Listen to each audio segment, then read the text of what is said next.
서울의 밤은 차갑게 젖어 있었다. 장대처럼 쏟아지는 비는 도시의 불빛을 흐릿하게 번지게 만들었고 낡은 빌라촌의 좁은 골목길을 어둠 속으로 더 깊이 밀어 넣었다. 한솔이 에찬세리는 값싼 웨딩드레스 자락을 힘겹게 붙잡은 채 금방이라도 무너질 듯한 낡은 대문 앞에 서 있었다. 드레스의 흰색은 이 축축하고 음울한 골목과 어울리지 않게 외로워 보였다. 그녀의 뒤에서 새어머니 박화영 화영 여사가 차 안에서 신경질적인 목소리로 재촉했다. 꾸물거리지 말고 어서 들어가. 이 결혼은 네가 자초한 일이야. 네 동생 서연이의 앞길을 막지 않으려면 이 정도는 감수해야지. 자초한 일. 서리는 쓴웃음을 삼켰다. 그녀가 무엇을 자초했단 말인가? 돌아가신 친어머니의 자리를 꿰차고 들어와 자신을 평생 그림자처럼 취급했던 새어머니. 그리고 아름다운 얼굴 뒤에 시기와 질투심을 감춘 이복동생 한서연, 에이찬서연. 그들의 화려한 삶을 위해 자신은 언제나 희생양이었다. 그리고 오늘 그 희생은 정점을 찍었다. 서연이 재벌가의 아들과의 혼담을 순조롭게 진행하기 위해 눈엣 가시 같은 서리를 처리해야만 했다. 그 처리 방식이 바로 이 이름도 얼굴도 모르는 가난뱅이 장애인과의 결혼이었다. 박 여사는 서리가 받은 유일한 결혼 선물인 낡은 가방 하나를 땅바닥에 툭 던지며 말했다. 내 신랑이라는 작자는 다리가 불편해서 마중도 못 나온다더구나. 꼴 좋다. 내 인생이 딱 그 수준인 거야. 이제부터 여기가 네 집이니 다시는 우리 집에 발도 붙일 생각 마라. 차가운 경고를 마지막으로 검은색 세단은 미련 없이 빗속으로 사라졌다. 서리는 차가 남긴 배기가스와 빗물이 뒤섞인 공기를 폐부 깊숙이 들이마셨다.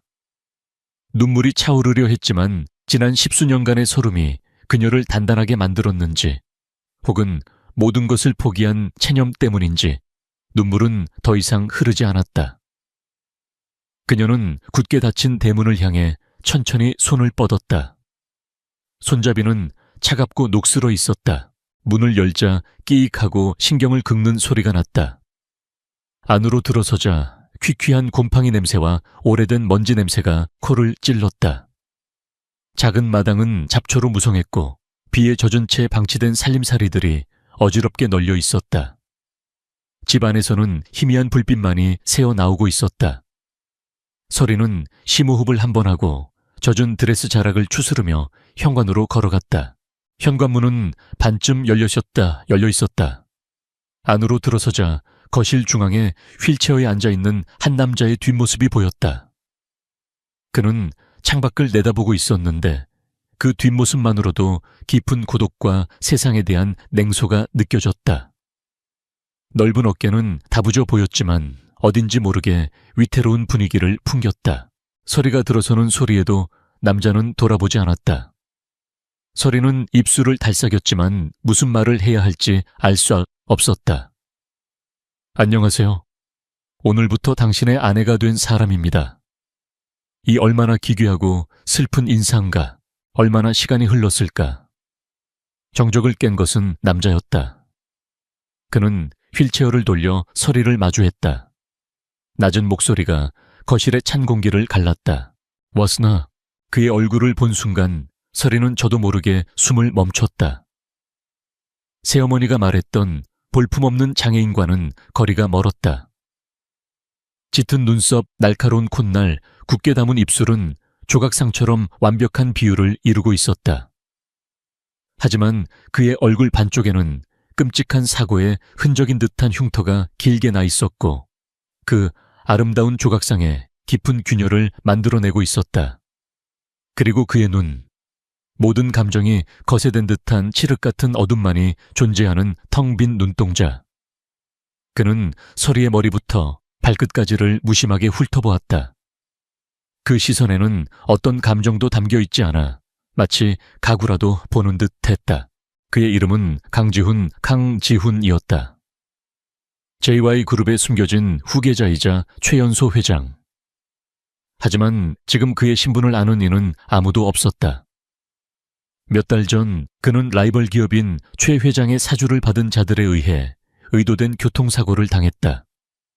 목숨은 건졌지만 두 다리에 심각한 부상을 입었고 회사 내부에 자신을 배신한 첩자가 있다는 사실을 직감했다. 그래서 그는 죽은 것으로 위장한 채 이 허름한 집에서 정체를 숨기고 상처를 회복하며 복수를 계획하고 있었다. 그의 계획에 결혼은 없었다.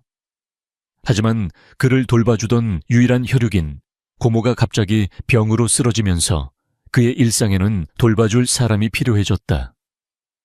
고모는 자신이 아는 사람 중에 가장 가여운 처지의 아가씨가 있다며 그녀라면 돈이나 배경을 보고 접근하지 않을 것이라고 했다. 어차피 임시 방편일 뿐 모든 것이 제자리로 돌아가면 조용히 보내줄 생각이었다. 그래서 그는 이 터무니없는 결혼을 받아들였다. 지우는 서리를 보며 차갑게 말했다. 내 조건은 들었겠지. 난 가난하고 다리를 못 쓰는 장애인이다. 내게서 아무것도 기대하지 마라. 서리는 힘겹게 고개를 끄덕였다. 기대라니. 그녀는 애초에 아무것도 기대하지 않았다. 그저 이 지옥 같은 상황에서 하루하루를 버텨내는 것만이 그녀의 유일한 목표였다. 방은 저쪽이다. 알아서 사용해. 지우는 손가락으로 굳게 닫힌 방문 하나를 가리켰다.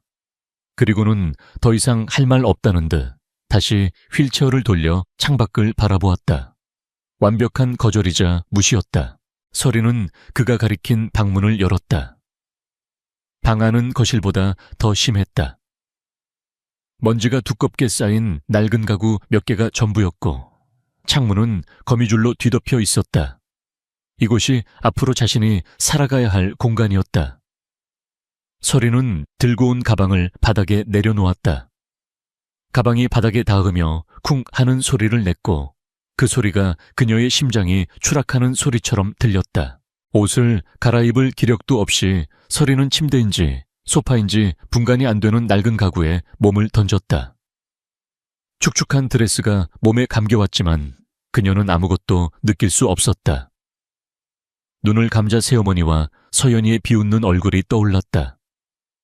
그들은 지금쯤 화려한 파티에서 샴페인을 터뜨리며 자신들의 성공을 자축하고 있을 것이다. 자신의 불행을 발판 삼아 행복해하고 있을 것이다. 분노와 슬픔이 파도처럼 밀려왔다. 하지만 그 감정의 끝에는 기이한 평온함이 찾아왔다. 더 이상 떨어질 곳이 없는 바닥까지 추락한 기분. 이제 그녀에게는 잃을 것이 아무것도 없었다. 희망도 꿈도 미래도 모두 빼앗겼다. 남은 것은 오직 이 텅 빈 육신과 숨막히는 현실뿐이었다. 밤이 깊어갔다. 빗소리는 점점 거세졌고 낡은 집은 금방이라도 폭우에 쓸려갈 것처럼 삐걱거렸다. 서리는 웅크린 채 자신의 인생을 송두리째 집어삼킨 이 거대한 폭풍우가 지나가기만을 막연히 기다렸다. 거실에서 지우는 여전히 창밖을 보고 있었다. 그의 손에는 작은 무선 이어폰이 꽂혀 있었다. 이어폰 너머로 그의 충직한 비서인 김 실장의 목소리가 들려왔다. 회장님, 오늘 도착한 신부는 한 전무의 딸이 맞습니다. 박화영 여사가 자신의 딸 대신 의붓딸을 보낸 것 같습니다. 지훈의 입가에 냉소가 걸렸다. 예상했던 대로군. 쓰레기를 치우는 데는 쓰레기를 이용하는 법이지. 그 여자에 대해 좀 더 자세히 조사해봐. 이름이 한설이라고 했나? 네, 알겠습니다. 그리고 최 회장 쪽 동향은 여전히. 지훈은 김 실장의 보고를 들으며 창문에 비친 자신의 모습을 보았다. 흉터가 진 얼굴, 움직이지 않는 다리. 이것은 그의 연약함이자 동시에 가장 강력한 무기였다. 아무도 이 휠체어에 앉은 무기력한 장애인이 모든 것을 지켜보고 모든 것을 계획하고 있다는 사실을 상상조차 하지 못할 것이다. 그는 문득 닫힌 방문 쪽을 돌아보았다. 저 방 안에서 오늘 그의 아내가 된 여자는 무슨 생각을 하고 있을까? 절망, 분노, 아니면 체념 어느 쪽이든 그와는 상관없는 일이었다. 그녀는 그저 자신의 계획이 끝날 때까지 필요한 잠시 머물다 갈 그림자일 뿐이었다. 하지만 지우는 알지 못했다. 자신이 잠시 머물다갈 그림자라고 생각했던 그 여자가 그의 얼어붙은 세계를 송두리째 뒤흔들 한 줄기 빛이 될 것이라는 사실을, 그리고 그들의 이 비극적인 만남이 지독한 복수극의 서막이자 동시에 구원의 시작이 될 것이라는 것을. 낡고 초라한 집에서 세상 가장 높은 곳에 있는 남자와 가장 낮은 곳으로 내몰린 여자의 기묘한 동거가 그렇게 시작되고 있었다. 다음 날 아침 한솔이는 낯선 방의 눅눅한 공기 속에서 눈을 떴다. 밤새 쏟아지던 비는 그쳤지만 창문 틈으로 스며드는 새벽 공기는 여전히 차가웠다. 낡은 매트리스는 그녀의 등을 쑤시게 했고 온몸이 뻐근했다. 어젯밤의 절망감이 다시금 무거운 담요처럼 그녀를 짓눌렀다. 모든 것이 꿈이기를 바랐지만 코를 찌르는 곰팡이 냄새와 삐걱거리는 천장이 이곳이 냉혹한 현실임을 상기시켰다. 얼마나 그렇게 누워 있었을까? 서리는 천천히 몸을 일으켰다. 이대로 주저앉아 울고 있기만 한다면 자신을 이곳에 밀어넣은 새어머니와 서연이의 뜻대로 되는 것뿐이었다. 그들의 비웃음 소리가 환청처럼 귓가에 맴돌았다. 그래, 무너질 순 없어. 이렇게 비참하게 끝날 수는 없어. 그녀는 입술을 깨물었다. 살아남아야 했다. 최소한 인간답게는 살아야 했다. 서리는 방 밖으로 나왔다. 거실의 남자는 여전히 휠체어에 앉아 창밖을 보고 있었다. 마치 어젯밤 그 자세 그대로 밤을 새운 사람처럼. 그의 주변에는 어딘지 모르게 접근하기 힘든 냉기가 흘렀다. 서리는 잠시 망설이다가 그를 지나쳐 부엌으로 향했다. 부엌의 상태는 방보다 더 심각했다. 싱크대에는 언제 닦았는지 모를 그릇 몇 개가 쌓여 있었고 가스레인지는 기름때로 번들거렸다. 서리는 자신도 모르게 인상을 찌푸렸다. 그녀의 친어머니는 늘 집안은 사람의 마음을 비추는 거울이라고 말씀하시곤 했다. 이 집은 주인의 마음처럼 황폐하고 버려져 있었다. 그녀는 소매를 걷어붙였다.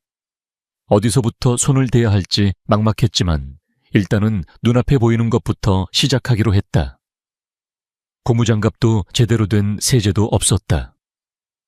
그녀는 낡은 행주를 찾아 물에 적셨고 굳어버린 비누 조각을 이용해 싱크대를 닦기 시작했다. 뽀드득 뽀드득. 금속이 마찰하는 소리가 조용한 집에 울려 퍼졌다. 한참 동안 청소에 몰두하고 있을 때 등 뒤에서 차가운 목소리가 들렸다. 뭘 하는 거지? 강지훈이었다. 그는 어느새 휠체어를 돌려 부엌 입구에서 서리를 지켜보고 있었다.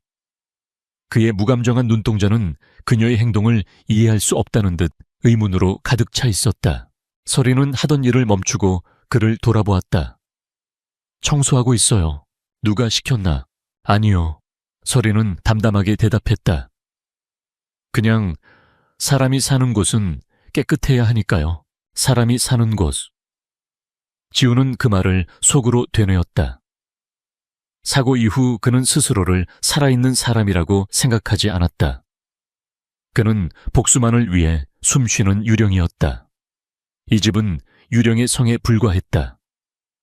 그런데 저 여자는 이곳이 사람이 사는 곳이라고 말했다. 그의 얼어붙은 마음에 아주 작은 돌멩이 하나가 던져진 듯한 미세한 파문이 일었다. 그는 퉁명스럽게 쏘아붙였다. 쓸데없는 짓, 한다고 뭐가 달라지나. 달라지는 게 없어도 그래도 해야죠. 서리는 다시 몸을 돌려 묵묵히 설거지를 계속했다. 그녀의 대답은 원망도 반항도 아니었다. 그저 당연한 사실을 말하는 듯한 이상할 정도로 평온한 목소리였다. 지우는 더 이상 아무 말도 하지 않고 거실로 돌아갔다. 하지만 그의 시선은 계속해서 부엌에서 들려오는 작은 소음들에 머물러 있었다. 저 여자는 대체 어떤 사람일까? 돈 때문에 팔려 온 처지에 이런다고 누가 알아주기라도 한단 말인가? 동정심을 사려는 연극인가? 아니면 원래부터 저렇게 미련한 것인가? 그는 수많은 가설을 세워보았지만 묵묵히 집안을 쓸고 닦는 그녀의 작은 등에서는 어떤 계산도 읽을 수 없었던 것이야. 서리의 청소는 온종일 계속되었다. 그녀는 부엌을 시작으로 먼지 쌓인 거실 바닥을 닦고 거미줄 친 창문을 열어 환기를 시켰다. 낡고 해진 것들을 버릴 수는 없었지만 그녀의 손길이 닿은 곳들은 조금씩 제자리를 찾아갔다. 오후가 되자 퀴퀴하던 집안의 공기가 조금은 상쾌해진 듯했다. 청소를 마친 서리는 찬장을 뒤졌다. 다행히 쌀과 된장 그리고 말라비틀어진 채소 몇 가지가 있었다. 그녀는 밥을 안 치고 된장찌개를 끓이기 시작했다. 보글보글 찌개가 끓는 소리와 구수한 냄새가 집에 퍼지자 비로소 이곳에 사람 사는 온기가 도는 것 같았다. 그녀는 작은 상에 밥과 찌개 그리고 단출한 밑반찬 하나를 차려 지훈 앞에 놓았다. 여전히 아무 말 없이 지훈은 의심스러운 눈으로 밥상을 내려다보았다. 이 여자의 의도는 대체 뭘까? 독이라도 탄 건 아닐까? JY그룹의 회장으로 살면서 그는 온갖 종류의 썸갈, 전유의 위선과 음모를 겪어왔다. 순수한 호의만큼 위험한 것은 없었다. 서리는 그의 의심을 눈치챘지만 아무 말도 하지 않았다. 그저 자신의 몫인 밥그릇을 들고 부엌 구석에 쭈그려 앉아 식사를 시작했다. 그 모습에 지우는 자신이 너무 과민하게 반응했다는 것을 깨달았다. 그는 잠시 망설이다가 천천히 숟가락을 들었다. 한 숟갈. 찌개의 맛이 혀끝에 닿는 순간 지훈의 눈이 미세하게 흔들렸다. 특별한 재료가 들어간 것도 아니고 대단한 맛도 아니었다. 그저 평범하고 소박한 정직한 맛. 하지만 그 맛은 까마득하게 잊고 있던 어린 시절 돌아가신 어머니가 끓여주셨던 바로 그 맛과 닮아 있었다.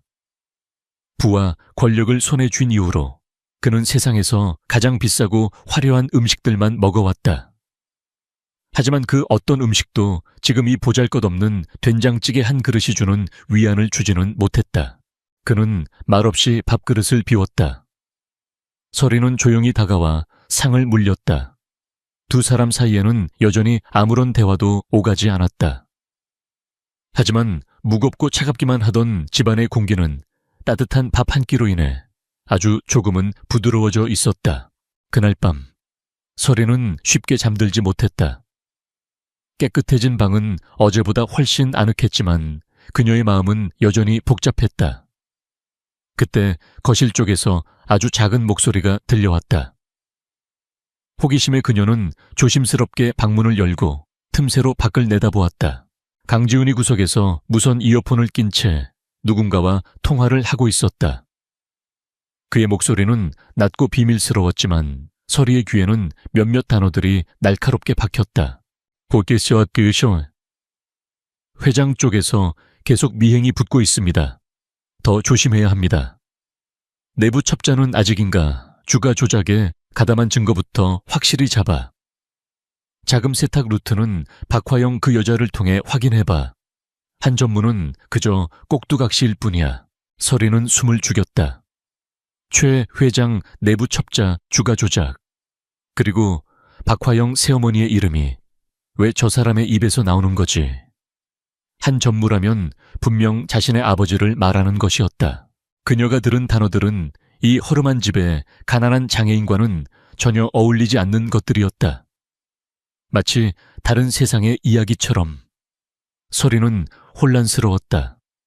저 남자는 대체 누구일까? 그저 평범한 사람이 아니라는 것만은 확실했다. 그의 얼굴에 있던 흉터, 그리고 휠체어. 어쩌면 그 모든 것이 사고와 관련이 있는 것은 아닐까. 새어머니와 아버지는 저 사람의 일에 어떻게 연관되어 있는 걸까? 서리는 조용히 방문을 닫고 침대에 누웠다. 심장이 세차게 뛰었다. 두려움과 함께 아주 작은 호기심이 싹 텄다. 그녀는 거대한 비밀의 한가운데에 던져진 기분이었다. 한편 통화를 마친 지우는 쓴웃음을 지었다. 김 실장의 보고에 따르면 한설이는 정말로 버려진 딸이었다. 박화영은 그녀를 헐값에 팔아치우듯 이리로 보냈고 그녀의 아버지는 아내의 등살에 못 이겨 모든 것을 묵인했다. 그는 서리가 차려준 저녁상을 떠올렸다. 아무것도 바라지 않는 순수한 행위. 그는 그런 것을 믿지 않으려 했지만 그녀의 행동에는 어떤 꾸밈도 없었다. 어쩌면 고모의 말이 맞았을지도 모른다. 세상에는 아직 돈과 권력에 물들지 않은 사람이 존재할지도 모른다는 생각. 하지만 감상은 사치였다. 그는 곧 고개를 저었다. 저 여자 역시 자신의 정체를 알게 되면 다른 사람들처럼 탐욕스러운 눈으로 돌변할지 모르는 일이다. 경계를 늦춰서는 안 된다. 그녀는 여전히 그의 계획을 위한 임시방편, 체스판 위의 말에 불과했다. 지우는 창밖의 어둠을 응시했다. 밤은 깊었고 세상은 고요했다. 하지만 이 작은 집 안에서는 두 남녀의 마음속에 각기 다른 폭풍이 일고 있었다. 절망의 잿더미 속에서 피어난 작은 온기, 그리고 그 온기 뒤에 숨겨진 거대한 비밀과 의심. 차가운 집의 두 번째 날은 그렇게 새로운 균열과 함께 저물고 있었다. 며칠의 시간이 흘렀다. 한설이와 강지훈 사이에는 기묘한 일상이 자리 잡았다. 대화는 거의 없었지만 그들은 암묵적인 규칙 속에서 서로의 영역을 존중하며 지냈다. 설이는 매일 아침 일찍 일어나 집안을 쓸고 닦고 소박하지만 정갈한 식사를 준비했다. 지우는 대부분의 시간을 거실 창가나 서재로 꾸민 작은 방에서 책을 읽거나 무언가에 몰두하며 보냈다. 그는 여전히 차가웠고 설이는 여전히 조심스러웠다. 하지만 처음에 그 숨막히는 어색함 대신 조용한 동거인의 평온함 같은 것이 그들 사이에 희미하게 남아 싹트고 있었다. 그 평온은 어느 날 오후 요란한 엔진 소리와 함께 산산조각 났다. 설이가 마당에 작은 텃밭에 물을 주고 있을 때였다. 동네 분위기와는 전혀 어울리지 않는 번쩍이는 검은색 외제차가 좁은 골목길을 비집고 들어와 그들의 낡은 집 대문 앞에 멈춰 섰다. 차문이 열리고 한껏 치장한 박화영 여사와 한서연이 하이힐 소리를 또각거리며 내렸다. 그들의 화려한 옷차림과 값비싼 장신구들은 마치 흑백 영화 속에 뛰어든 총천연색 이물질처럼 보였다. 설이의 심장이 쿵 하고 내려앉았다. 이 사람들이 여긴 어쩐 일로? 좋은 의도가 아님은 분명했다. 아니나 다를까 박 여사는 대문도 두드리지 않은 채 성큼 안으로 들어서며 소리쳤다. 한설이 어디 있느냐? 서연은 코를 찡그리며 주변을 둘러보았다. 어머, 엄마. 정말 이런 누추한 곳에서 사람이 살 수 있는 거야. 냄새 좀 봐. 역겨워. 설이는 손에 묻은 흙을 털며 그들 앞으로 다가섰다. 여긴 어쩐 일이세요? 박 여사는 설이의 행색을 위아래로 훑어보았다. 낡은 티셔츠에 몸빼 바지, 흙투성이가 된 손. 그녀는 만족스러운 미소를 지으며 말했다. 꼴 좀 보아라. 시집을 간 게 아니라 머슴살이를 하러 갔구나. 네가 살림에는 소질이 있는 줄 몰랐네. 아주 한여로 제격이야. 비아냥거림이 날카로운 바늘처럼 설이의 가슴을 찔렀다. 그녀는 주먹을 꽉 쥐었다. 돌아가 주세요. 여긴 두 분이 오실 곳이 아니에요. 오실 곳이 아니라니 이 어미가 네가 어떻게 사는지 보러 온 것도 죄가 되느냐. 박 여사는 눈을 부라리며 거실로 성큼성큼 들어갔다. 그녀는 설이가 깨끗하게 정돈해 놓은 집안을 보며 혀를 찼다. 가난뱅이 살림은 아무리 쓸고 닦아봤자 티도 안 나는 법이지. 그때 거실 소파에 앉아 책을 읽고 있던 지훈이 조용히 고개를 들었다. 박 여사와 서연은 그제야 휠체어에 앉은 남자를 발견했다. 서연은 노골적으로 경멸의 시선을 보내며 설이의 팔을 잡아 끌었다. 언니, 정말 이런 남자랑 사는 거야. 얼굴에 그 흉터는 또 뭐고. 다리는 정말 못 쓰는 거 맞지? 어머, 끔찍해. 보는 것만으로도 소름이 돋아. 서연은 일부러 들으라는 듯 큰 소리로 속삭였다. 그녀는 새로 산 명품 가방을 흔들어 보이며 말을 이었다. 참 오빠가 이번에 유럽에서 한정판으로 나온 가방 사줬다. 곧 약혼식 날짜도 잡힐 거야. 언니는 이런 사람 붙들고 평생 여기서 썩을 텐데 불쌍해서 어떻게 자매의 불행을 확인하고 조롱하는 것. 그것이 그들이 이곳에 온 유일한 목적이었다. 서리는 얼굴이 새하얗게 질렸다. 분노와 수치심에 온몸이 떨려왔다. 그녀는 어떻게든 이들을 내보내려 했지만 목구멍에 무언가 걸린 것처럼 말이 나오지 않았다. 예전부터 늘 그랬다. 이들 앞에서는 언제나 작아지고 무력해졌다. 바로 그때였다. 모두의 시선에서 벗어나 있던 지훈이 나지막이 입을 열었다. 그의 목소리는 크지 않았지만 얼음처럼 차갑고 날카로워 순식간에 거실의 모든 소음을 잠재웠다.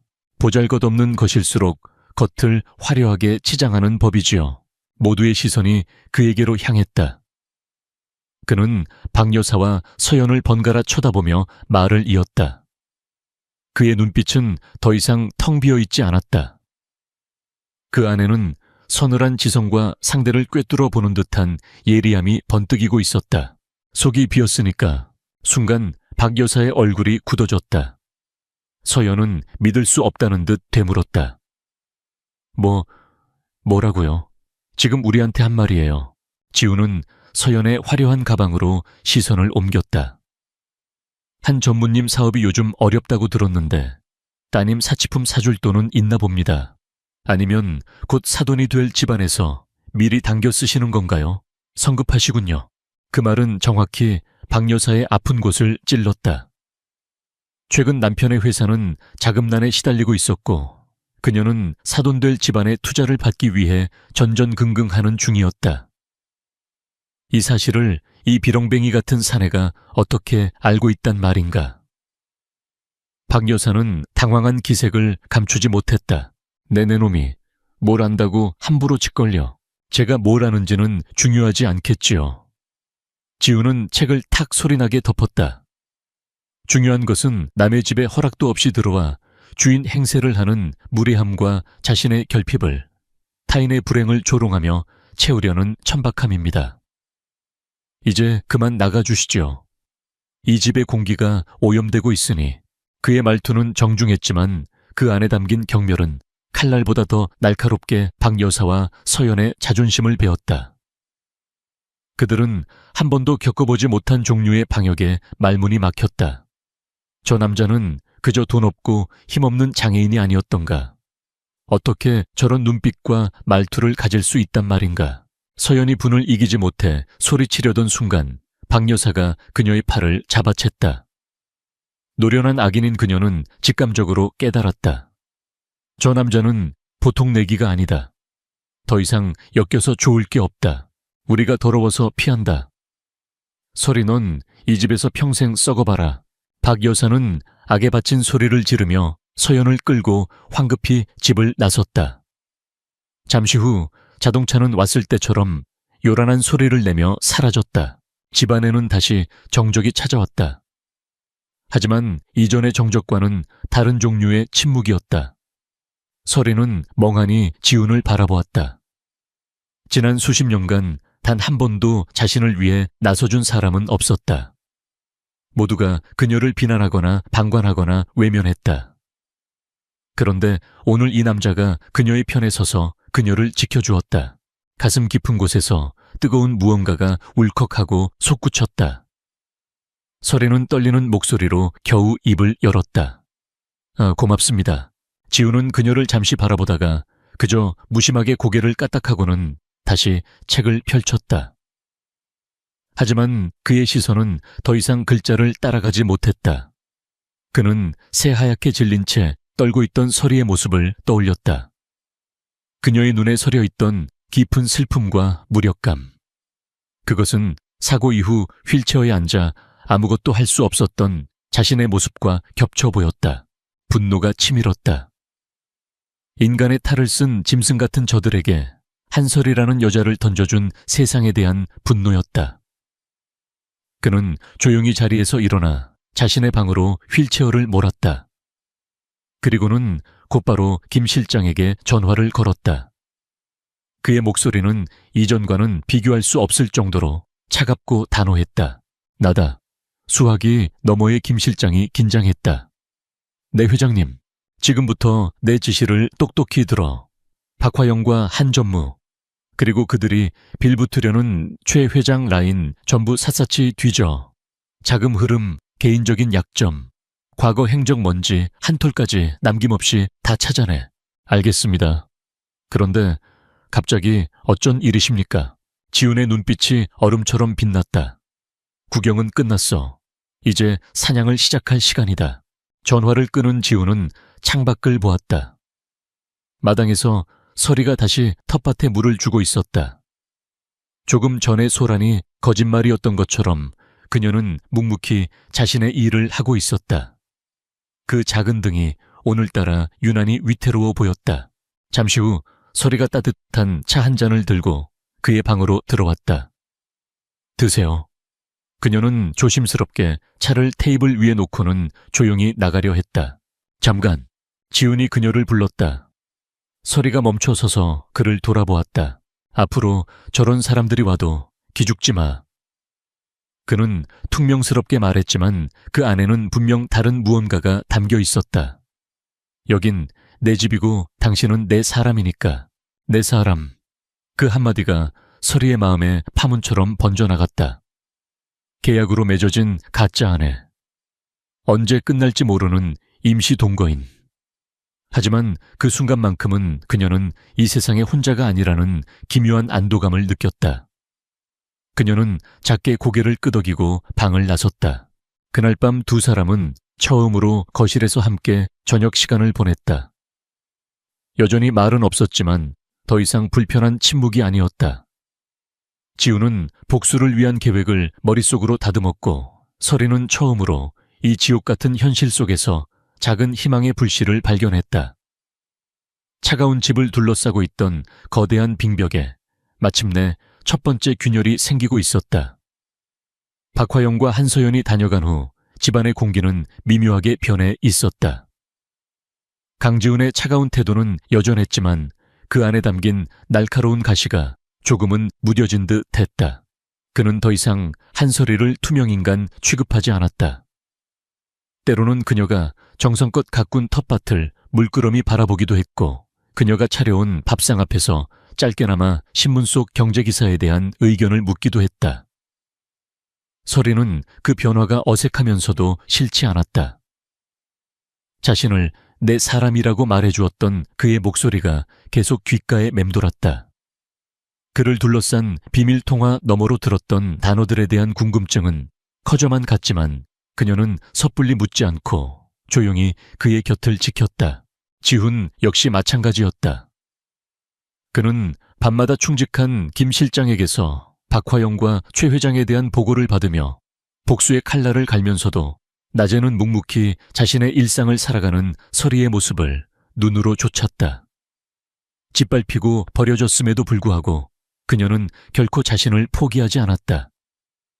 절망의 잿더미 속에서도 작은 씨앗을 심고 물을 주며 어떻게든 삶을 읽어내려는 그 모습은 배신과 음모로 얼어붙은 그의 마음에 작은 온기를 불어넣고 있었다. 그는 자신이 세운 계획이 없던 이 변수를 어떻게 다뤄야 할지 아직 결정하지 못했다. 운명의 밤은 예고 없이 찾아왔다. 그날따라 서리는 잠을 뒤척였다. 새어머니의 비웃는 얼굴과 서연의 경멸에 찬 눈빛이 악몽이 되어 그녀를 괴롭혔다. 식은땀을 흘리며 잠에서 깬 그녀는 타는 듯한 갈증을 느꼈다. 조심스럽게 침대에서 일어나 물을 마시기 위해 부엌으로 향했다. 집안은 깊은 정적에 잠겨 있었다. 물을 마시고 방으로 돌아가던 길이었다. 지훈의 방 그가 서재처럼 사용하는 그 방의 문이 살짝 열려 있었다. 평소라면 굳게 닫혀 있어야 할 문이었다.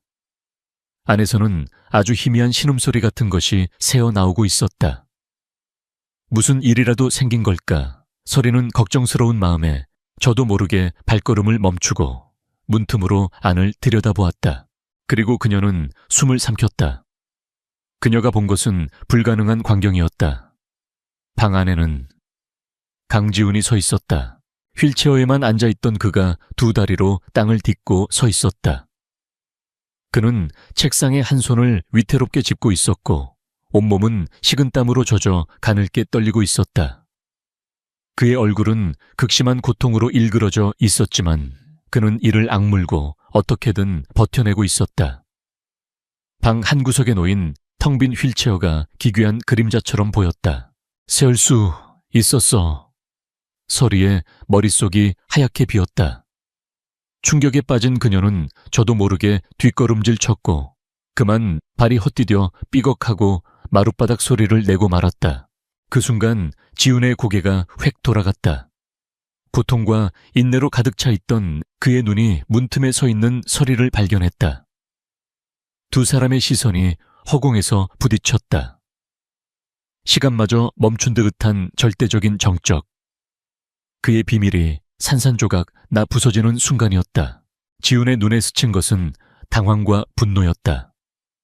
가장 보여주고 싶지 않았던 약한 모습과 가장 감춰야 했던 비밀을 동시에 들켜버렸다. 하지만 서리의 눈에 비친 것은 탐욕이나 계산이 아니었다.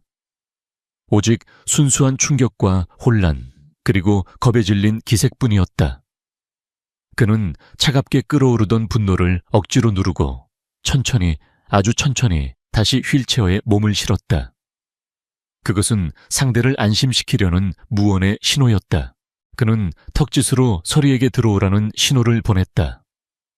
그의 목소리는 낮고 메마르게 갈라져 나왔다. 이왕 이렇게 된 거 할 얘기가 있겠군.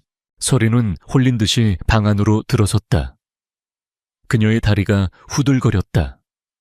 지우는 그녀가 바로 앞 의자에 앉을 때까지 기다렸다가 천천히 입을 열었다. 이것은 계획에 없던 일이었지만 어쩌면 더 나은 길일지도 모른다고 그는 본능적으로 판단했다. 내 이름은 강지훈이다. 서리는 아무 말도 하지 못했다. 사람들은 나를 JY그룹의 강 회장이라고 부르지. JY그룹. 한국 경제를 움직이는 거대한 재벌. 서리의 눈이 커졌다. 말도 안 돼. 이 남자가 그 전설 속의 인물이란 말인가. 몇 달 전 교통사고를 당했다. 라이벌인 태성그룹 초회 회장이 꾸민 짓이었지.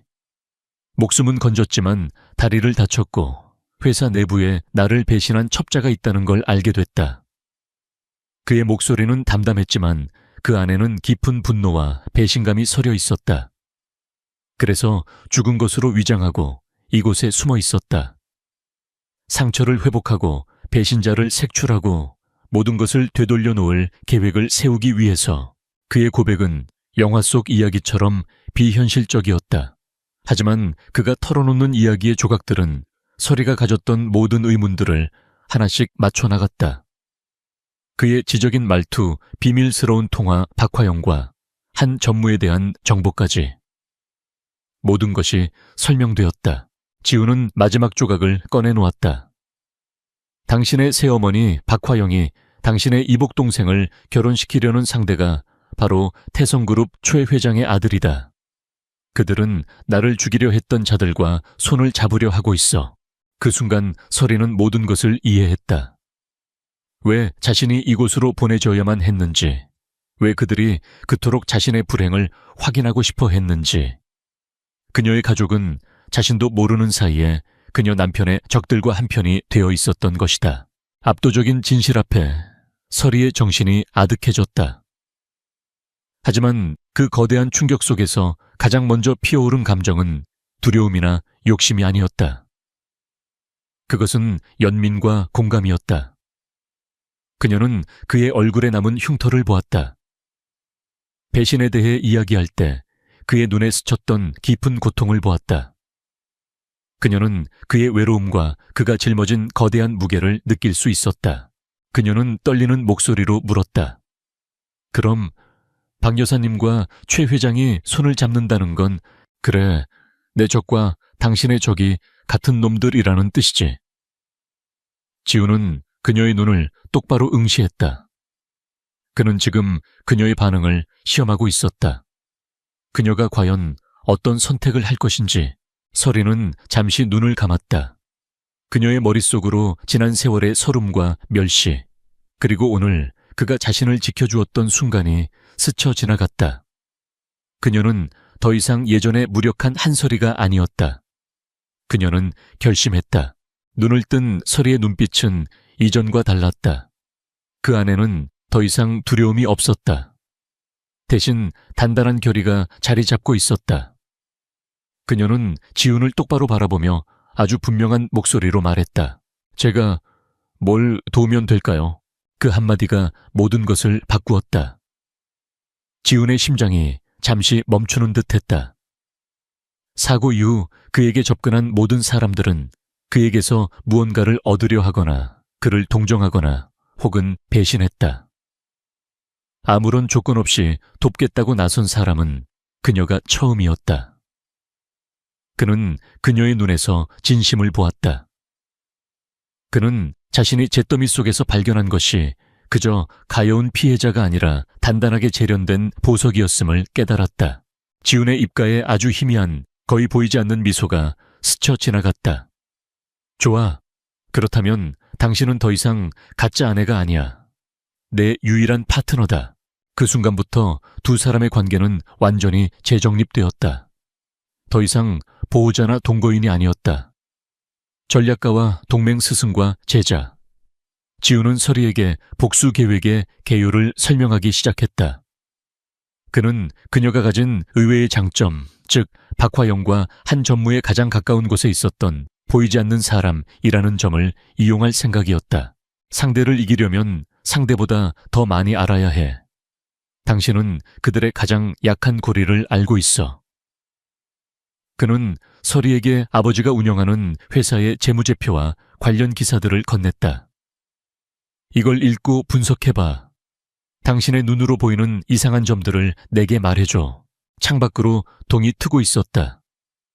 밤의 어둠이 걷히고 새로운 아침이 밝아오고 있었다. 서리는 지훈의 맞은편에 앉아 있었다. 더 이상 팔려온 신부가 아니라 거대한 전쟁을 앞둔 동맹으로서. 낡고 초라한 집은 이제 더 이상 감옥이 아니었다. 두 사람의 복수와 미래를 위한 비밀스러운 작전 본부가 되었다. 복수의 씨앗은 이미 뿌려졌다. 하지만 이제 그 씨앗은 증오의 땅이 아닌 신뢰와 연대라는 새로운 토양 위에서 자라나기 시작했다. 거대한 폭풍의 전야, 모든 것이 새롭게 시작되고 있었다. 그날 이후 낡은 집은 두 사람만의 비밀스러운 전쟁기지가 되었다. 낮에는 한서리의 스승이자 멘토, 밤에는 JY 그룹을 원격으로 지휘하는 회장. 강지훈은 두 개의 역할을 완벽하게 수행하며 서리를 조련하기 시작했다. 그것은 단순히 경영이나 경제 지식을 가르치는 것만이 아니었다. 그는 서리에게 법률, 예술, 심리학을 가르쳤고 상류층의 화법과 몸짓 사람을 읽는 법까지 모든 것을 쏟아부었다. 상대는 당신을 얕보고 있어. 그것이 우리의 가장 강력한 무기다. 아무도 당신의 입에서 날카로운 분석이 나올 거라고는 상상하지 못할 테니. 지훈은 밤늦게까지 이어지는 강행군 속에서도 지친 기색 하나 없었다. 서리는 스펀지가 물을 빨아들이듯 그 모든 것을 흡수했다. 그녀의 눈빛은 하루가 다르게 총명해졌고 어깨를 움츠리던 습관은 사라졌다. 김 실장이 비밀리에 배달해주는 단정하고 지적인 옷들과 책, 태블릿 PC는 그녀를 완전히 다른 사람으로 만들고 있었다. 그녀 안에 잠자고 있던 잠재력이 강지훈이라는 최고의 조련사를 만나 마침내 깨어나고 있었다. 몇 주 후 지훈은 방역의 첫 단추를 꿰 계획을 세웠다. 무식한 정면 충돌이 아니었다. 그의 방식은 언제나 우아하고 치명적이었다. 문화재단을 만들 거다. 이름은 나라의 재단. 불우한 신진 예술가들을 후원한다는 명분을 내세울 거야. 지훈은 지도를 펼쳐 보이며 말했다.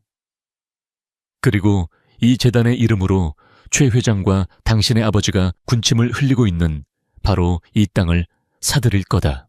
그 땅은 서울 외곽에 버려진 공장 부지였다. 최 회장과 한 전무는 그곳에 대규모 물류단지를 건설할 계획을 세우고 있었다. 물론 그 과정에서 온갖 불법과 특혜 비자금 조성이 계획되어 있었다. 우리는 합법적이고 투명하게 나라의 아트센터를 짓는다는 명분으로 이 땅을 매입한다. 그들이 정신을 차렸을 땐 이미 판이 뒤집힌 후가 될 거야. 이것이 그의 우아한 덫이었다. 그리고 그 덫의 중심에는 재단의 이사장이라는 새로운 직함을 갖게 될 한솔이가 있었다. 계획은 일사천리로 진행되었다. 나라의 재단은 조용하지만 인상적으로 세상에 첫 발을 내디뎠다. 소리는 지훈이 연결해준 존경받는 노년의 미술평론가와 함께 다니며 문화계 인사들을 만났다. 지훈의 홍보팀이 은밀하게 흘린 정보 덕분에 몇몇 예술 전문 잡지에 그녀의 짧은 인터뷰가 실렸다. 혜성처럼 등장한 젊고 진정성 있는 후원자. 사람들은 한솔이라는 이름을 조금씩 인지하기 시작했지만 아무도 그녀를 가난한 장애인에게 팔려갔던 한 전무의 불행한 딸과 연결짓지 못했다. 그리고 마침내 결전의 날이 밝았다. 국내 굴지의 건설사가 주최하는 BBVIP 자선 갈라 파티. 최 회장과 박화영, 한서연이 그들의 검은 프로젝트를 위한 인맥을 쌓기 위해 반드시 참석할 자리였다. 그날 밤 파티가 열리는 호텔 연회장은 대한민국의 네로라 하는 정재계 인사들로 가득했다. 박화영과 한서연은 물 만난 고기처럼 화려한 드레스를 뽐내며 사람들 사이를 누비고 다녔다. 바로 그때 연회장의 입구가 조용히 술렁였다. 한 여자가 모두의 시선을 받으며 들어서고 있었다. 화려한 보석이나 노출이 심한 드레스가 아니었다. 그녀는 몸에 완벽하게 맞는 짙은 남색 실크 드레스를 입고 있었고 목에는 가느다란 진주 목걸이 하나만을 걸치고 있었다. 요란하게 치장하지 않았음에도 불구하고 그녀에게서는 기품과 지성이 흘러넘쳤다. 단정하게 빗어넘긴 머리 어떤 상황에서도 흔들리지 않을 듯한 차분한 눈빛, 곧게 편 어깨와 당당한 걸음걸이. 박화영과 서연은 자신들도 모르게 그녀에게 시선을 빼앗겼다. 서연이 먼저 인상을 찌푸리며 말했다. 엄마, 저 여자 어딘지 모르게 한솔이랑 닮지 않았어. 쓸데없는 소리. 박화영은 코웃음을 쳤다. 그 애가 저런 자리에 어떻게 와? 지금쯤 그 냄새나는 집구석에서 밥이나 짓고 있겠지. 그냥 닮은 사람이겠지. 하지만 그들의 시선은 불안하게 그녀를 쫓고 있었다. 소리는 조금도 긴장하지 않았다. 그녀의 귓속에는 세상에서 가장 유능한 파트너 강지훈의 목소리가 들려오는 초소형 무선 이어폰이 숨겨져 있었다. 지금 당신의 10시 방향에 있는 사람이 이번 파티의 주최자인 명성건설의 이 회장이야. 그는 고흐의 그림에 관심이 많지. 다가가서 자연스럽게 말을 걸어. 소리는 지훈의 지시대로 움직였다. 그녀는 이 회장에게 다가가 그의 컬렉션에 대한 존경심을 표하며 지훈에게 배운 해박한 미술사 지식을 풀어놓았다. 그녀의 깊이 있는 대화에 이 회장은 감탄을 금치 못했다. 운명의 순간은 그때 찾아왔다. 이 회장과 이야기를 나누고 있는 서리에게 최 회장과 박화영, 서연이 접근했다. 그들 역시 이 회장에게 눈도장을 찍기 위해서였다. 이 회장은 반갑게 그들을 맞이하며 서리를 소개했다. 최 회장님, 박 여사님, 마침 잘 오셨습니다. 이쪽은 최근에 출범한 나라의 재단의 한솔이 이사장입니다. 아주 젊고 재능 있는 분이시죠. 나래 재단. 한솔이 이사장.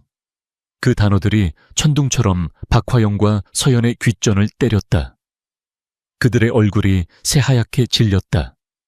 닮은 사람이 아니었다. 바로 그녀였다. 자신들이 쓰레기처럼 내버렸던 바로 그 한솔이. 서여연은 질투와 충격을 이기지 못하고 이성을 잃었다. 그녀는 손가락질을 하며 소리쳤다. 이사장, 네가 말도 안 돼. 너 그 다리 병신이랑 사는 거 아니었어. 순간 주변의 모든 시선이 집중되었다.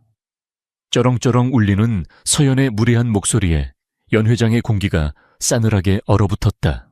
모두가 당황한 그 순간 서리는 지훈이 가르쳐준 대로 침착함을 잃지 않았다. 그녀는 서연을 향해 돌아섰다. 그녀의 눈빛은 차가웠지만 입가에는 오히려 여유로운 미소마저 감돌았다. 서연아, 오랜만이네.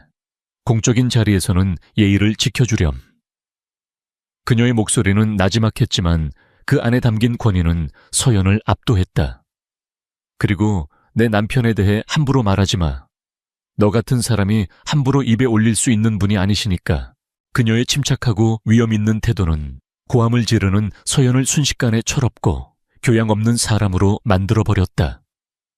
박화영은 딸의 경솔함에 얼굴이 불그락푸르락해졌고 최 회장은 예상치 못한 상황에 불쾌한 기색을 감추지 못했다. 어떻게 된 일인가 저 계집애가 어떻게 재단의 이사장이 되어 나타났단 말인가. 어디서 저런 돈과 배경이 생긴 거지. 적들은 혼란에 빠졌다. 그들의 계획에 예기치 못한 우아한 장애물이 나타난 것이다. 서리는 더 이상 그들에게 시선을 주지 않고 이 회장에게 정중하게 고개를 숙여 인사한 뒤 인파 속으로 유유히 사라졌다. 그녀는 연 회장을 나와 김 실장이 대기하고 있는 소박한 국산차에 올라탔다. 채 오르자마자 그녀는 귓속에 이어폰을 통해 들려오는 지훈의 목소리를 들었다. 그의 목소리에는 깊은 자부심과 만족감이 담겨 있었다. 잘했어 나의 파트너. 서리는 창밖으로 스쳐 지나가는 도시의 불빛을 바라보며 처음으로 승리의 미소를 지었다. 반격의 서막은 성공적으로 올랐다. 이제 게임은 정말로 시작되었다. 자선갈라 파티 이후 몇 주가 흘렀다. 정재계에서는 나라의 재단과 그 젊고 아름다운 이사장 한설이에 대한 소문이 파다했다. 그녀가 추진하는 나라의 아트센터 건립계획은 문화계의 전폭적인 지지를 받았고 그녀는 합법적인 절차를 통해 최 회장과 한 전무가 노리던 외곽 공장 부지를 성공적으로 매입했다. 그들의 거대한 개발 계획은 첫 삽을 뜨기도 전에 완벽하게 좌초되었다. 최 회장과 박화영은 패닉에 빠졌다. 그들은 한설이에게 온갖 방법으로 압력을 가했다. 처음에는 돈으로 회유하려 했고 그 다음에는 과거를 들먹이며 협박했다. 하지만 설이는 더 이상 예전의 그녀가 아니었다. 그녀는 강지훈의 지시 아래 변호사를 통해 모든 협박을 차갑고 사무적으로 쳐냈다.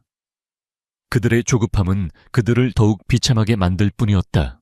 그 사이 강지훈의 재활은 마지막 단계에 접어들었다. 그는 더 이상 누구의 도움도 없이 완벽하게 걸을 수 있었다. 그의 몸은 이전보다 더 단단해졌고 눈빛은 왕의 귀환을 앞둔 사자처럼 날카롭게 빛났다. 모든 준비는 끝났다. 복수의 무대는 JY그룹의 정기 주주총회로 정해졌다. 주주총회가 열리는 날 JY그룹 본사 대강당에는 팽팽한 긴장감이 감돌았다. 젊은 총수의 갑작스러운 죽음 이후 회사는 임시회장 체제 아래 불안하게 운영되고 있었다. 그리고 오늘 최대 주주 중 한 명으로 떠오른 태성그룹의 최 회장이 이사진 개편과 합병 안건을 상정하며 사실상의 적대적 M&A를 시도할 것이라는 소문이 파다했다. 최 회장은 가장 앞자리에 앉아 여유로운 미소를 짓고 있었다. 그의 곁에는 승리를 예감하며 한껏 들뜬 박화영과 한서연이 앉아 있었다. 그들의 눈에는 세상을 다 가진 듯한 오만함이 가득했다.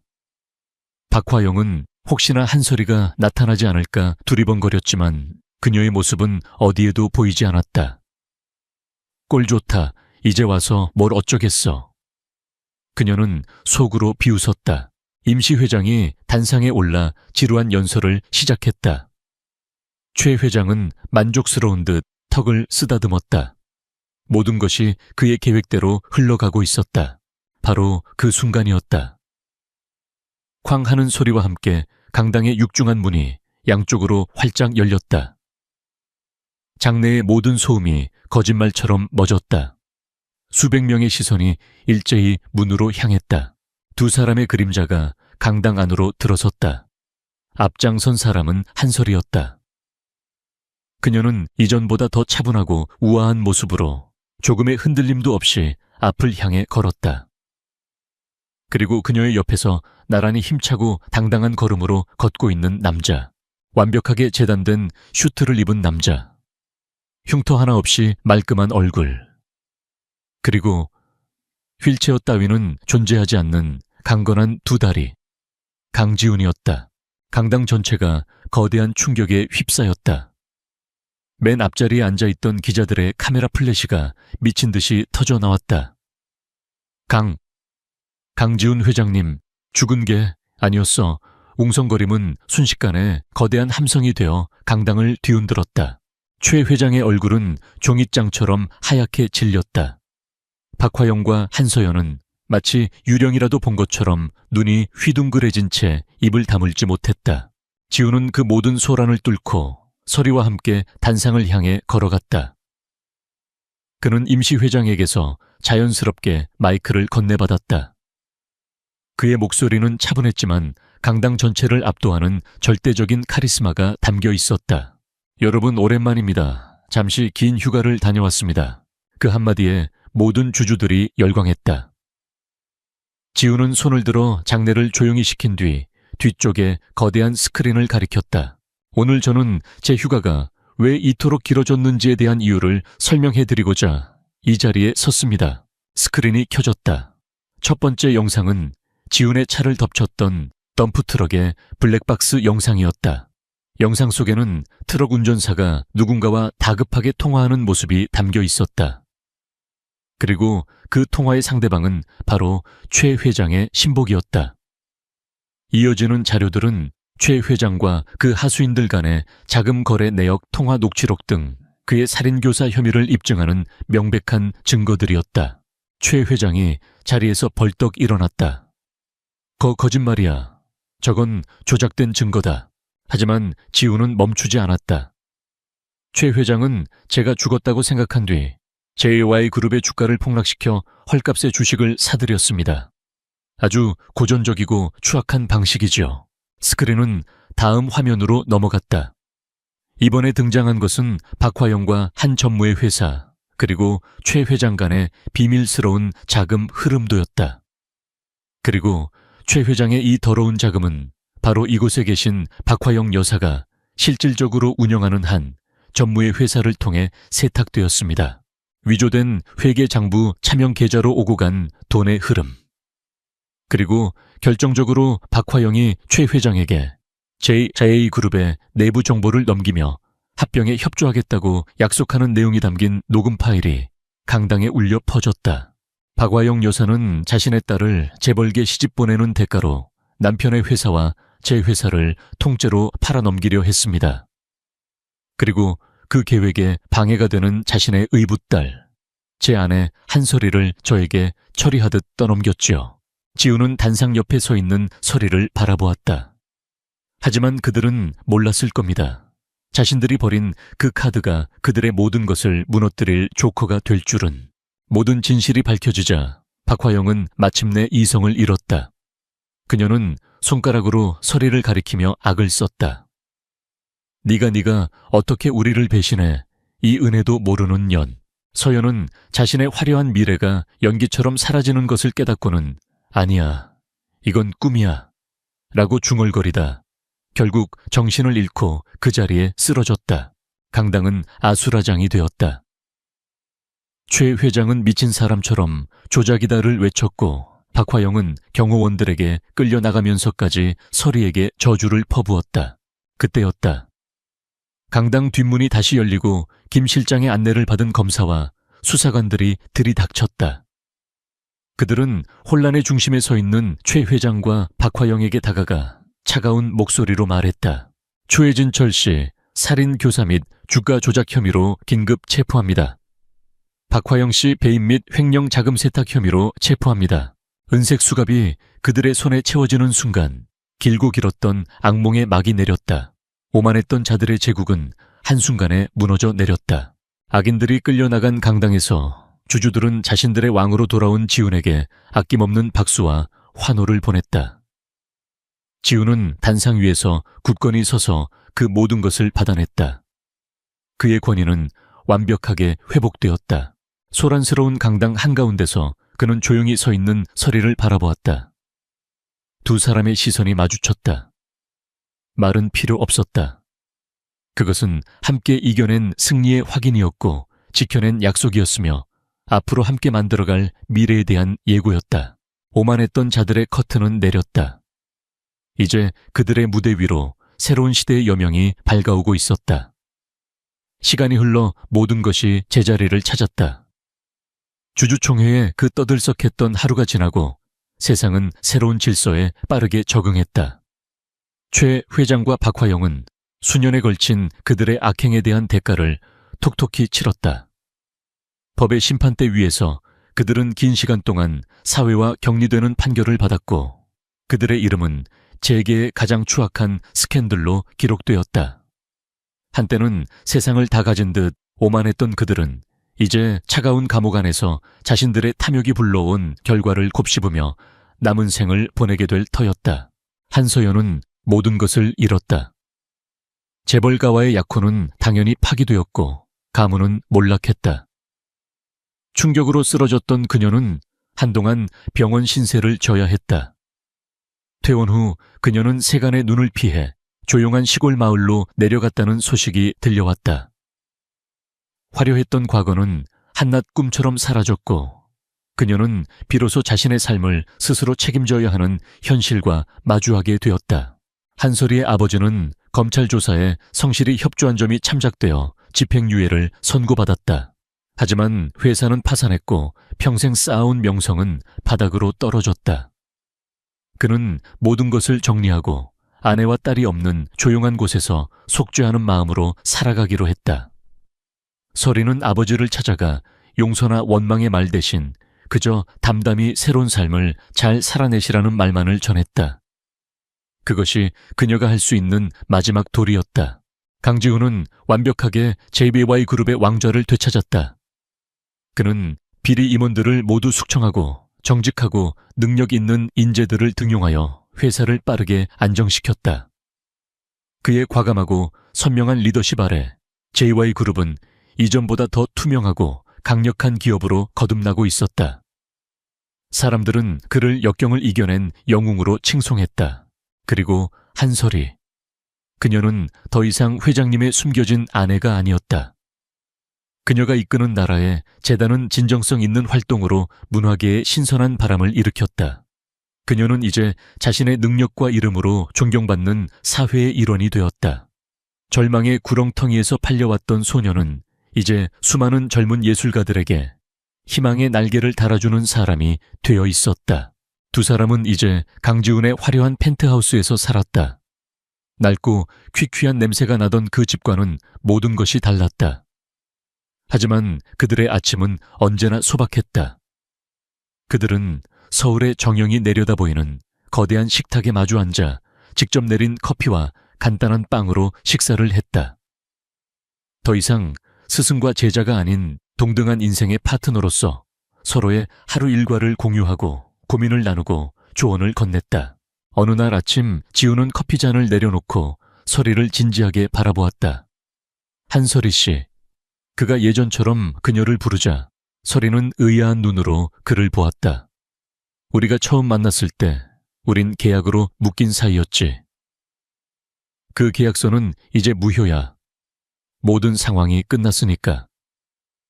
그의 말에 설이의 심장이 살짝 내려앉았다. 하지만 그녀는 애써 담담한 표정을 지었다. 지우는 자리에서 일어나 그녀에게 다가와 그녀의 앞에 한쪽 무릎을 꿇었다. 설이의 눈이 커졌다. 그래서 새로운 계약을 하고 싶어. 그는 그녀의 손을 조심스럽게 잡았다. 필요에 의한 계약이 아니라 사랑으로 맺는 평생의 계약. 그의 눈빛은 지금껏 본 적 없이 진지하고 따뜻했다. 당신은 내게 다시 사람을 믿는 법을 가르쳐줬어. 얼어붙었던 내 세상을 녹여준 유일한 사람이야. 한설이 나와. 진짜 결혼해주겠어. 설이의 눈에서 눈물이 흘러내렸다. 슬픔의 눈물이 아닌 기쁨과 감격의 눈물이었다. 그녀는 고개를 끄덕였다. 세상 가장 행복한 미소를 지으며 며칠 후 두 사람은 철거를 앞둔 그 낡은 집에 마지막으로 찾아갔다. 모든 살림이 빠져나간 집은 텅 비어 있었지만 그 공간에는 두 사람의 시간이 고스란히 남아 있었다. 설이는 처음 도착했던 날 절망에 빠져 누웠던 먼지 쌓인 방을 쓸어보았다. 지우는 그녀가 처음으로 밥을 차려주었던 부엌을 박화영에게서 그녀를 지켜주었던 거실을, 그리고 자신의 비밀을 고백했던 서재를 차례로 둘러보았다. 그곳은 고통과 비밀의 장소였지만 동시에 그들의 인연이 단단하게 벼려진 용광로였다. 모든 것의 진짜 시작점이었다. 이 집이 내겐 진짜 세상이었어. 당신을 만나기 전까지의 내 세상. 지훈이 텅 빈 창밖을 보며 말했다. 서리는 그의 곁에 서서 조용히 대답했다. 저에겐 세상의 끝이었는데 새로운 시작이 될 줄은 몰랐어요. 두 사람은 슬픔이 아닌 감사함으로 그 집을 뒤로하고 떠났다. 이야기의 마지막 장면. 그들은 펜트하우스의 발코니에 서서 서서히 밝아오는 서울의 새벽을 바라보고 있었다. 수많은 빌딩의 불빛 위로 장엄한 태양이 떠오르고 있었다. 새로운 시작을 알리는 여명이었다. 지훈이 서리의 손을 잡았다. 그들의 몸과 마음에 새겨진 흉터들은 여전히 남아있었다. 하지만 그것은 더 이상 고통의 흔적이 아니었다. 함께 이겨낸 전쟁의 훈장이자 서로를 더 깊이 이해하게 만든 달이었다. 그는 세상 가장 따뜻한 눈빛으로 그녀를 바라보며 말했다. 고마워, 내 세상이 되어줘서. 서리는 햇살처럼 환한 미소로 대답했다. 당신도요. 떠오르는 태양 아래 두 사람은 서로를 힘껏 껴안았다. 그들의 앞에는 상처를 딛고 일어선 자들만이 맞이할 수 있는 단단하고 눈부신 미래가 무한히 펼쳐져 있었다. 수술실에 팽팽했던 긴장감이 마침내 안도의 한숨과 함께 녹아내렸다. 모니터의 모든 수치가 안정적으로 돌아오자 차유진은 수술용 마스크를 벗었다. 마스크 아래로 드러난 그녀의 얼굴은 땀으로 젖어 창백했지만 그 눈빛만큼은 여전히 강렬한 빛을 뿜어내고 있었다. 수고하셨습니다, 교수님. 정말 대단한 수술이었습니다. 옆에 있던 레지던트가 진심 어린 존경을 담아 말했다. 차유진, 명진대학병원 흉부외과의 에이스. 그녀는 병원 내에서 신의 손이라 불렸다. 어떤 위급한 상황에서도 흔들리지 않는 냉철한 판단력과 불가능을 가능으로 만드는 외과적 기술. 동료들은 그녀를 존경했고 환자들은 그녀를 신뢰했기리 했다. 모두들 수고했어. 환자 바이탈 잘 체크하고 중환자실로 옮겨. 그녀는 짧게 지시하고는 수술실을 나섰다. 탕비실에서 땀에 젖은 수술복을 벗으며 그녀의 어깨가 작게 처졌다. 아드레날린이 빠져나가자 극심한 피로가 파도처럼 몰려왔다. 그녀는 거울에 비친 자신의 모습을 멍하니 바라보았다. 34살, 이혼한 지 1년. 그녀의 삶에 남은 것이라고는 이 병원과 환자들 뿐이었다. 한때 그녀에게도 따뜻한 집과 사랑하는 남편이 있었다. 같은 병원 신경외과의 스타 의사였던 박서준. 모두가 부러워하는 의사 부부였다. 하지만 그의 야망은 그녀의 헌신을 집어삼켰다.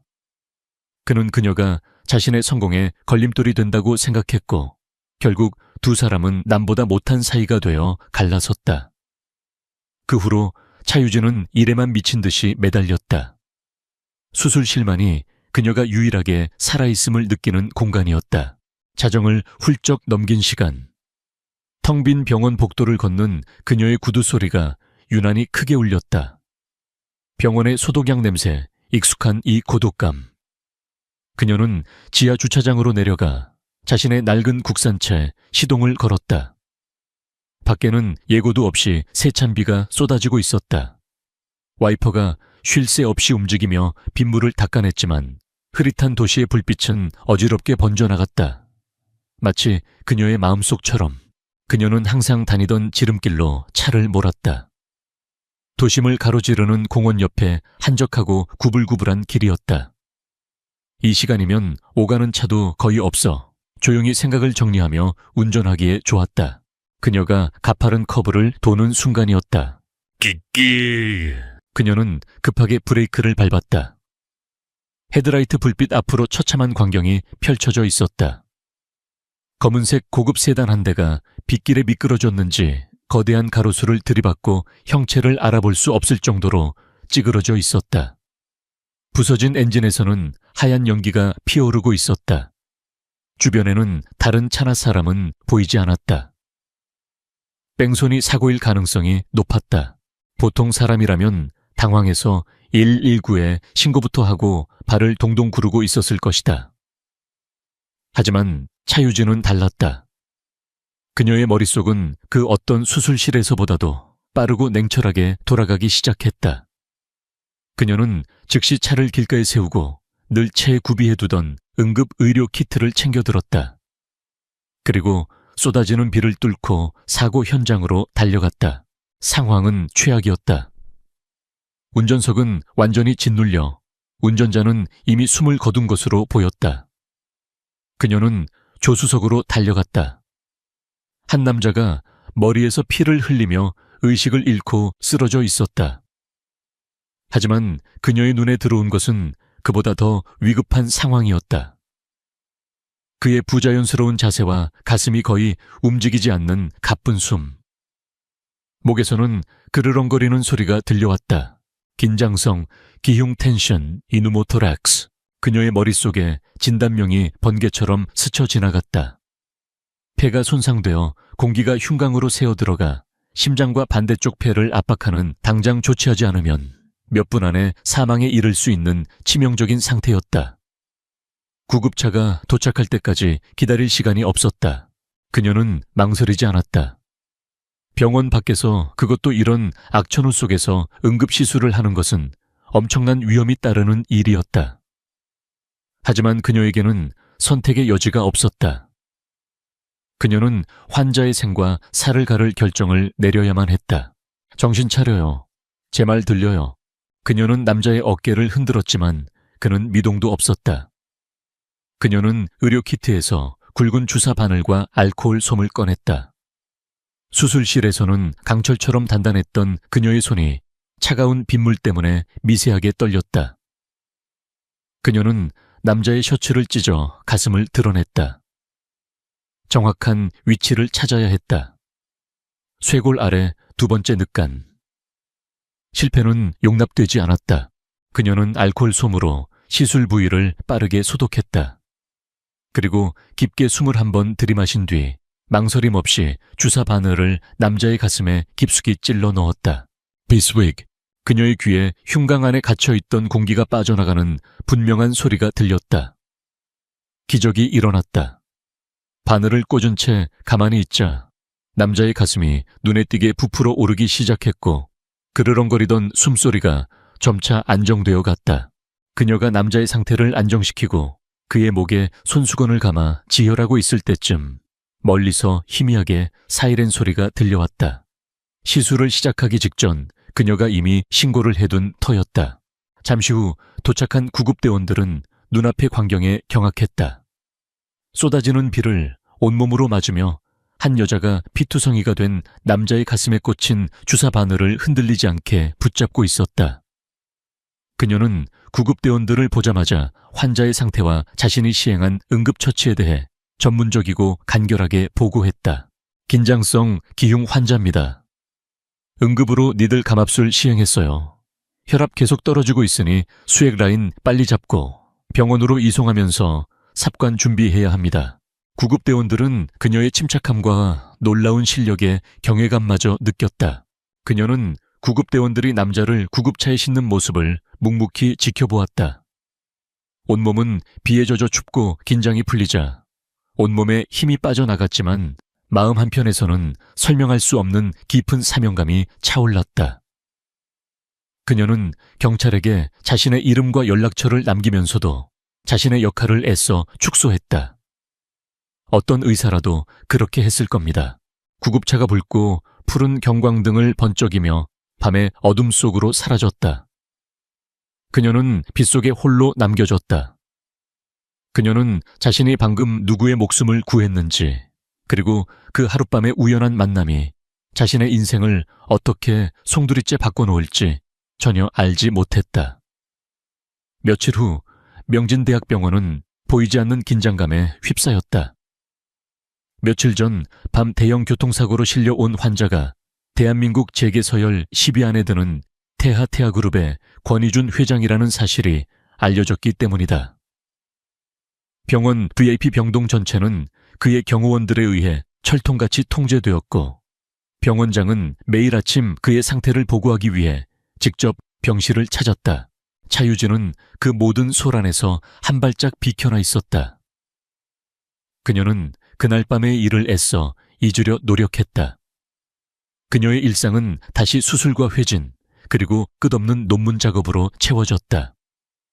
병원 내에 떠도는 VIP 환자에 대한 소문을 들었지만 자신이 빗속에서 구해낸 남자가 그 VIP 환자라고는 생각하지 못했다.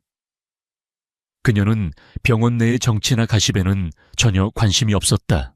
하지만 그녀가 잊으려 했던 그 남자는 그녀를 결코 잊지 않고 있었다. VIP 병실 침대에 비스듬히 기대앉은 권희주는 창밖을 내다보며 그날 밤을 회상했다.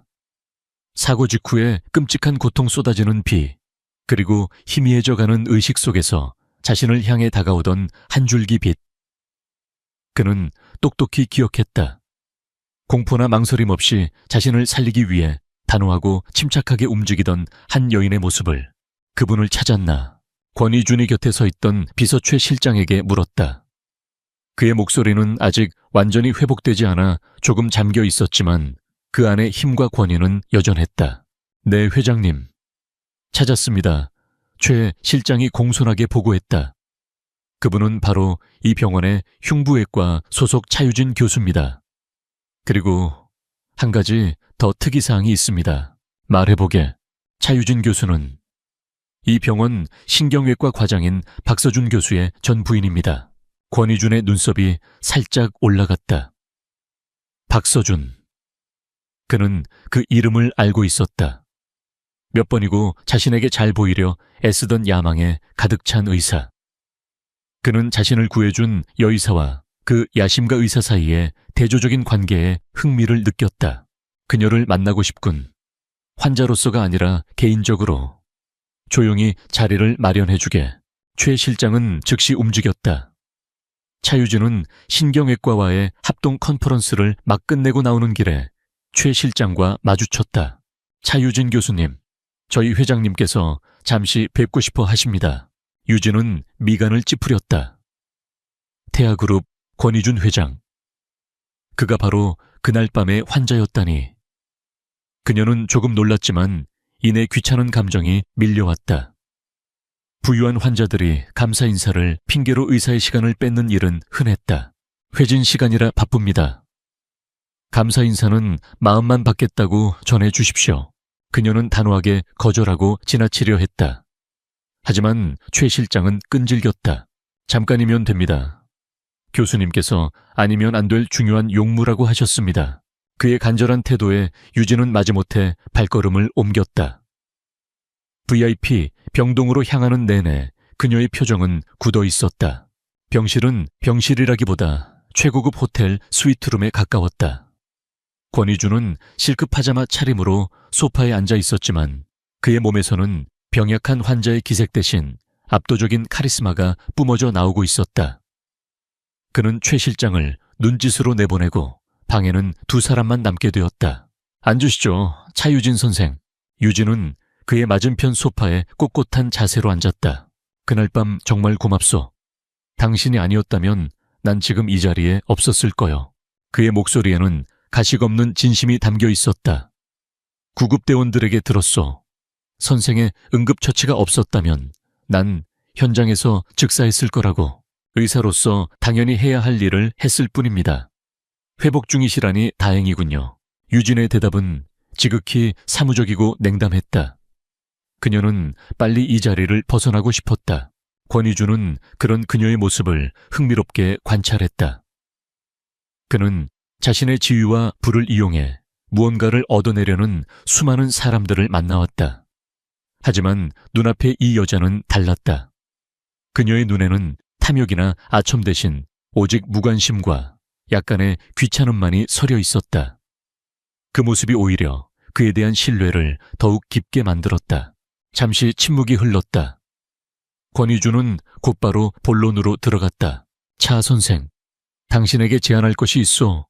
아마 말도 안 되는 소리라고 생각할지도 모르겠군. 그는 자신의 상황을 간략하게 설명했다. 그날의 사고는 단순한 사고가 아니었으며 회사와 가족 내부에 자신을 노리는 적들이 있다는 것, 그리고 그들에게 자신이 건재하다는 것을 보여주고 자신의 가장 약한 고리를 보호하기 위해서는 안정적인 가정이 필요하다는 것. 내겐 아내가 필요하오. 그는 유진의 눈을 똑바로 바라보며 말했다. 내가 완벽하게 신뢰할 수 있는 파트너. 차유진 선생, 나와 결혼해 주시오. 순간 유진은 자신의 귀를 의심했다. 그녀는 그가 머리를 다쳐 정신이 이상해졌거나 혹은 아주 질 나쁜 농담을 하고 있다고 생각했다. 그녀의 입에서 실소가 터져 나왔다. 결혼이요? 권희준 회장님. 혹시 처방받으신 약이 너무 독한 건 아닙니까? 그녀는 차갑고 냉소적인 목소리로 되물었다. 저는 이혼한 여자입니다. 결혼 따위에는 이제 신물이 나요. 하물며 이런 식의 비즈니스 거래는 더더욱 사양입니다. 사람 잘못 보셨습니다. 유진은 자리에서 벌떡 일어났다. 더 이상 이 남자의 헛소리를 들어줄 시간이 없었다. 감사 인사는 잘 받았습니다, 회장님. 하지만 앞으로는 이런 터무니없는 일로 제 시간을 낭비하게 하지 말아 주십시오. 그녀는 차갑게 말을 맺고 뒤돌아 병실 문을 향해 걸어갔다. 권희준은 그런 그녀의 뒷모습을 말없이 바라볼 뿐이었다. VIP 병동을 빠져나온 유진은 빠른 걸음으로 복도를 걸었다. 그녀의 머릿속은 온통 혼란스러웠다. 그 남자의 당돌함과 오만함에 화가 치밀었다. 어떻게 사람 면전에 대고 그런 제안을 할 수 있단 말인가? 그녀는 그것을 권력에 취한 남자의 어리석은 망상이라고 치부해버렸다. 하지만 그녀가 신경외과 병동 앞을 지날 때였다. 그녀의 전남편 박서준이 병원장과 함께 복도를 걸어 나오며 특유의 매력적인 미소를 짓고 있는 모습이 보였다. 야망과 출세욕으로 번들거리는 그 얼굴. 그를 보자 지옥 같았던 결혼 생활의 기억이 악몽처럼 되살아났다. 그 순간 아주 찰나의 순간이었지만 권희준의 그 황당무계한 제안이 단순히 미친 소리가 아니라 앞으로 그녀의 삶에 닥쳐올 거대한 폭풍의 불길한 전조처럼 느껴졌다. 그녀는 불쾌한 예감을 떨쳐내려는 듯 고개를 흔들며 자신의 연구실로 향했다. 그러나 한 번 던져진 돌은 이미 그녀의 고요했던 마음에 거대한 파문을 일으키고 있었다. 권희준은 거절에 익숙한 남자가 아니었다. 차유진의 단호한 거절은 그의 오기를 꺾기는커녕 오히려 그녀에 대한 그의 흥미와 결심을 더욱 부채질했다. 그는 그녀를 직접적으로 괴롭히는 대신 아주 교묘하고 세련된 방식으로 자신의 존재감을 그녀의 삶에 서서히 스며들게 하는 방법을 택했다. 며칠 뒤 흉부외과 의국에 사람 키만한 거대한 꽃바구니가 배달되었다. 최고급 장미와 백합으로 장식된 그 화려한 꽃바구니에는 심플한 카드 한 장이 꽂혀 있었다. 차유진 교수님의 프로페셔널리즘에 경의를 표합니다. 보낸 사람의 이름은 없었지만 모두가 그것이 누구의 선물인지 짐작할 수 있었다. 의국은 순식간에 동료들의 부러움과 시기 어린 수군거림으로 가득 찼고 차유진은 그 관심의 중심에 서게 되었다. 그녀는 난처함에 얼굴을 굳힌 채 꽃바구니를 의국 공용 공간에 놓아두었다. 그것은 시작에 불과했다. 며칠 후 병원 홈페이지에는 태아그룹이 흉부외과 연구기금으로 거액을 기부했다는 기사가 올라왔다. 기부의 명분은 차유진 교수의 헌신적인 의술에 감명받아였다. 그녀의 이름이 공개적으로 거론된 이 기부는 그녀가 거절할 수도 모른 척할 수도 없는 교묘한 족쇄였다. 병원장은 그녀를 따로 불러 칭찬했지만 그녀는 마치 보이지 않는 그물에 걸려든 물고기처럼 답답함을 느꼈다. 권희준의 영향력은 여기서 그치지 않았다.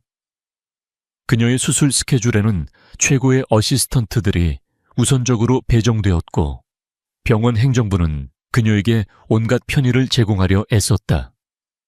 이 모든 것이 권희준 회장의 환심을 사기 위한 병원 측의 노골적인 아부라는 것을 유진은 모를 리 없었다. 그녀는 이 원치 않는 친절과 관심에 숨이 막힐 것 같았다. 이 모든 상황을 가장 불쾌한 눈으로 지켜보는 사람이 있었다. 바로 그녀의 전남편 신경외과 과장 박서준이었다. 그는 믿을 수가 없었다. 자신과 결혼했을 당시 일밖에 모르던 재미없고 따분한 여자였던 차유진이 감히 태하그룹 권희준 회장의 눈에 들었다는 사실을. 그의 마음속에서는 질투심과 함께 기회주의적인 계산이 빠르게 돌아가기 시작했다.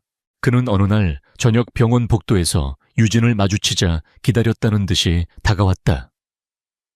그의 얼굴에는 거짓된 염려와 오만한 표정이 뒤섞여 있었다. 유진 씨, 들었어. 권희준 회장 말이야. 조심하는 게 좋을 거야. 그쪽 세상은 우리 같은 사람들이 감당할 수 있는 곳이 아니야. 괜히 상처만 받을 수 있다고. 그는 마치 그녀를 걱정하는 척 말했지만 그 속에는 정보를 캐내려는 의도와 그녀를 아래로 내려다보는 교만함이 숨겨져 있었다. 유진은 차갑게 그를 쏘아보았다. 내 걱정은 내가 알아서 해. 당신이나 잘해. 그녀의 냉담한 반응에 박서준은 잠시 당황했지만 이내 본색을 드러냈다. 사실은 말이야. 내가 지금 추진하는 뇌과학연구센터 프로젝트가 있는데 태아그룹의 투자가 절실하거든. 당신이 권 회장에게 내 얘기 좀 잘 해줄 수 없을까? 우리 사이에 그 정도는 해줄 수 있잖아. 그의 뻔뻔함에 유진은 기가 막혔다. 이 남자는 변하지 않았다. 언제나 자신의 성공을 위해서라면 다른 사람을 도구로 이용하는데 주저함이 없는 남자. 그녀와의 결혼 생활마저도 자신의 경력을 위한 발판으로 여겼던 남자. 역겹다 정말. 유진이 경멸을 담아 내뱉었다. 우리가 무슨 사이라고 그런 부탁을 해. 다신 나한테 아는 척하지 마. 그녀는 싸늘하게 돌아섰다. 박서준과의 대화는 잊고 있던 과거의 상처를 다시 헤집어 놓았다. 그리고 권희준 같은 권력자에게서 더욱 멀어져야겠다는 결심을 굳히게 만들었다. 한편 태아그룹 본사, 부회장실의 주인인 권성우는 자신의 조카 권희준의 최근 동향에 대한 보고를 받고 있었다. 권성우는 권희준의 유일한 혈육인 삼촌이었지만 동시에 그의 자리를 가장 탐내는 적이기도 했다. 그는 오랫동안 그룹을 차지하기 위해 치밀한 계획을 세워왔고 이번 교통사고 역시 그의 계획의 일부였다. 보고서에는 사고가 실패로 돌아갔다는 것, 권희준이 빠르게 회복 중이라는 것, 그리고 그가 차유진이라는 이혼한 여의사에게 비정상적인 관심을 보이고 있다는 내용이 담겨 있었다. 권성우는 차갑고 계산적인 남자였다. 그는 차유진을 한 명의 인간이 아니라 자신의 계획을 망칠 수 있는 예측 불가능한 변수로 보았다. 조카의 잠재적인 아내, 그것은 그의 계획의 가장 큰 걸림돌이었다. 싹을 잘라야지. 그는 혼잣말을 하며 자신의 힘을 이용해 선제 공격을 하기로 마음먹었다. 그의 영향력은 재계를 넘어 의료계까지 깊숙이 뻗어 있었다. 그는 즉시 명진대학병원 병원장에게 연락을 취했다. 과거 자신의 도움으로 병원장 자리에 오른 그는 권성훈에게 큰 빚을 지고 있었다. 권성훈은 차유진 교수의 최근 유명세가 병원에 불필요한 구설을 몰고 올 수 있다며 그녀의 사소한 실수 하나가 병원 전체에 재앙이 될 수 있음을 교묘하게 암시했다. 압박을 받은 병원장은 즉시 유진을 자신의 사무실로 호출했다. 차 교수, 요즘 구설이 많더군. 매사에 각별히 조심하고 특히 VIP 환자들과 관련해서는 불필요한 마찰을 피하도록 하게. 그것은 명백한 경고였다. 그리고 그 경고는 곧 현실이 되었다. 며칠 뒤 유진이 집도하기로 예정되어 있던 고위험군 노인 환자의 심장 수술에 제동이 걸렸다. 병원 윤리위원회에서 갑자기 수술 절차에 대한 재검토를 요구하고 나선 것이다. 병원장의 입김이 작용한 결과였다. 수술이 미뤄지면서 그녀의 판단력과 실력에 대한 의문이 공식적으로 제기되었다. 이것은 그녀의 의사로서의 자존심과 경력에 대한 직접적인 공격이었다. 병원장실을 나온 유진의 등 뒤로 차가운 식은땀이 흘렀다. 이제 그녀는 깨달았다. 이것은 더 이상 괴짜 재벌 회장의 황당한 청혼 문제가 아니었다. 보이지 않는 거대한 힘이 자신을 옥죄어 오고 있었다. 그녀의 마지막 보루이자 성역이었던 의사로서의 삶마저 위협받고 있었다. 완벽하게 고립되었다. 덫에 걸린 기분이었다. 그날 밤 지친 몸을 이끌고 연구실에 홀로 앉아있던 그녀의 핸드폰이 짧게 진동했다. 모르는 번호로 온 문자 메시지 한 통. 그들이 당신을 노리고 있어. 내가 도울 수 있는 유일한 사람일 거요. KYJ 권이준이었다. 유진은 액정 화면에 뜬 그 짧은 문장을 멍하니 바라보았다. 자신이 그토록 밀어내려 했던 그 남자가 이제 곧 닥쳐올 폭풍 속에서 그녀가 기댈 수 있는 유일한 동아줄일지도 모른다는 불길한 예감이 그녀의 온몸을 휘감았다. 권희준의 문자 메시지는 차유진의 마음에 던져진 마지막 돌멩이였다. 그녀는 한참 동안 꺼진 핸드폰 화면을 바라보았다. 자존심과 과거의 상처는 그를 무시하고 혼자 싸우라고 소리치고 있었다. 하지만 그녀의 이성은 알고 있었다. 이것은 그녀가 혼자 감당할 수 있는 싸움이 아니라는 것을. 그녀의 경력에 대한 공격은 너무나도 정치적이고 정교했다. 이것은 단순한 의학적 논쟁이 아니라 거대한 권력 싸움의 일부였다. 그녀의 불길한 예감은 곧 현실이 되었다. 그녀를 겨냥한 의료 과실 의혹은 병원 내에서 빠르게 퍼져나갔다. 병원장 직속으로 편파적인 내부조사위원회가 꾸려졌고 위원장은 병원장에게 충성하는 의사 중 한 명이었다. 그녀의 전남편 박서준은 언론과의 인터뷰에서 환자의 안전에 대한 깊은 우려를 표명하며 교묘하게 그녀에 대한 의혹을 부풀렸다. 그의 얼굴에는 악의적인 희열감이 숨겨져 있었다. 동료들은 그녀를 피하기 시작했다. 복도에서 마주쳐도 껄끄러운 미소만 지을 뿐 누구도 그녀에게 말을 걸지 않았다. 한때 그녀를 존경하고 따르던 후배 의사들마저 그녀의 눈치를 살폈다. 그녀는 순식간에 병원 내에서 외톨이가 되었다. 수술실만이 그녀가 숨 쉴 수 있는 유일한 공간이었지만 이제 그 성역마저 위협받고 있었다. 그녀는 더 이상 이길 수 없는 싸움을 고집할 수 없었다. 그녀의 자존심보다 수술을 기다리는 환자들의 생명이 더 중요했다. 그녀는 무거운 마음과 비장한 결심을 안고 마침내 권희준을 찾아가기로 결심했다. 그녀는 그의 문자에 답장하지 않았다. 대신 직접 VIP 병동으로 향했다. 병실 문을 노크하자 안에서 들어오시오 하는 낮은 목소리가 들려왔다. 유진은 문을 열고 안으로 들어갔다. 권희준은 그녀가 올 줄 알았다는 듯 태연한 얼굴로 소파에 앉아 책을 읽고 있었다. 유진은 차갑고 사무적인 표정으로 그의 앞에 섰다. 이야기 좀 하죠, 권희준 회장님. 그녀는 자신이 처한 상황을 간결하게 설명했다. 연기된 수술 내부조사 위원회 병원장의 압박, 이 모든 게 당신 때문이라는 걸 압니다. 더 정확히는 당신의 적들 때문이겠죠. 그녀는 잠시 숨을 고른 뒤 결심한 듯 말을 이었다. 당신의 제안 받아들이겠어요. 하지만 조건이 있습니다. 이것은 항복이 아니었다. 거래이자 협상이었다. 권희준은 흥미롭다는 듯 그녀를 바라보았다. 말해보시오. 첫째, 이건 파트너십이자 비즈니스 거래일 뿐입니다. 그 이상은 기대하지 마세요. 둘째, 어떤 신체적 접촉도 없을 겁니다. 우리는 완벽하게 사생활을 분리할 겁니다. 셋째, 이 결혼은 정해진 기간만 유지됩니다. 당신의 적들이 처리되고 제 오명이 씻겨지면 우리는 조용히 이혼할 겁니다. 마지막으로 저는 장식용 아내가 되지 않을 겁니다. 저는 계속해서 외과 의사로서 제 일을 할 겁니다. 당신은 제 직업적 자율성을 완벽하게 보장해야 합니다. 그녀의 단호한 조건 제시에 권희준의 입가에 옅은 미소가 번졌다. 그는 그녀의 이런 모습에 다시 한번 감탄했다. 그는 순종적인 인형이 아니라 강인한 파트너를 원했다. 모든 조건을 받아들이겠소. 그가 망설임 없이 대답했다. 싸움에 온 걸 환영하오, 차 선생. 아니, 이제는 권 여사라고 불러야 하나. 그렇게 그들의 위태로운 동맹이 결성되었다. 그들의 파트너십은 즉시 효력을 발휘했다. 권희주는 자신의 법무팀과 홍보팀에 전화 한 통을 걸었다. 판세는 순식간에 뒤집혔다. 태아그룹 홍보실은 즉각 공식 성명을 발표했다.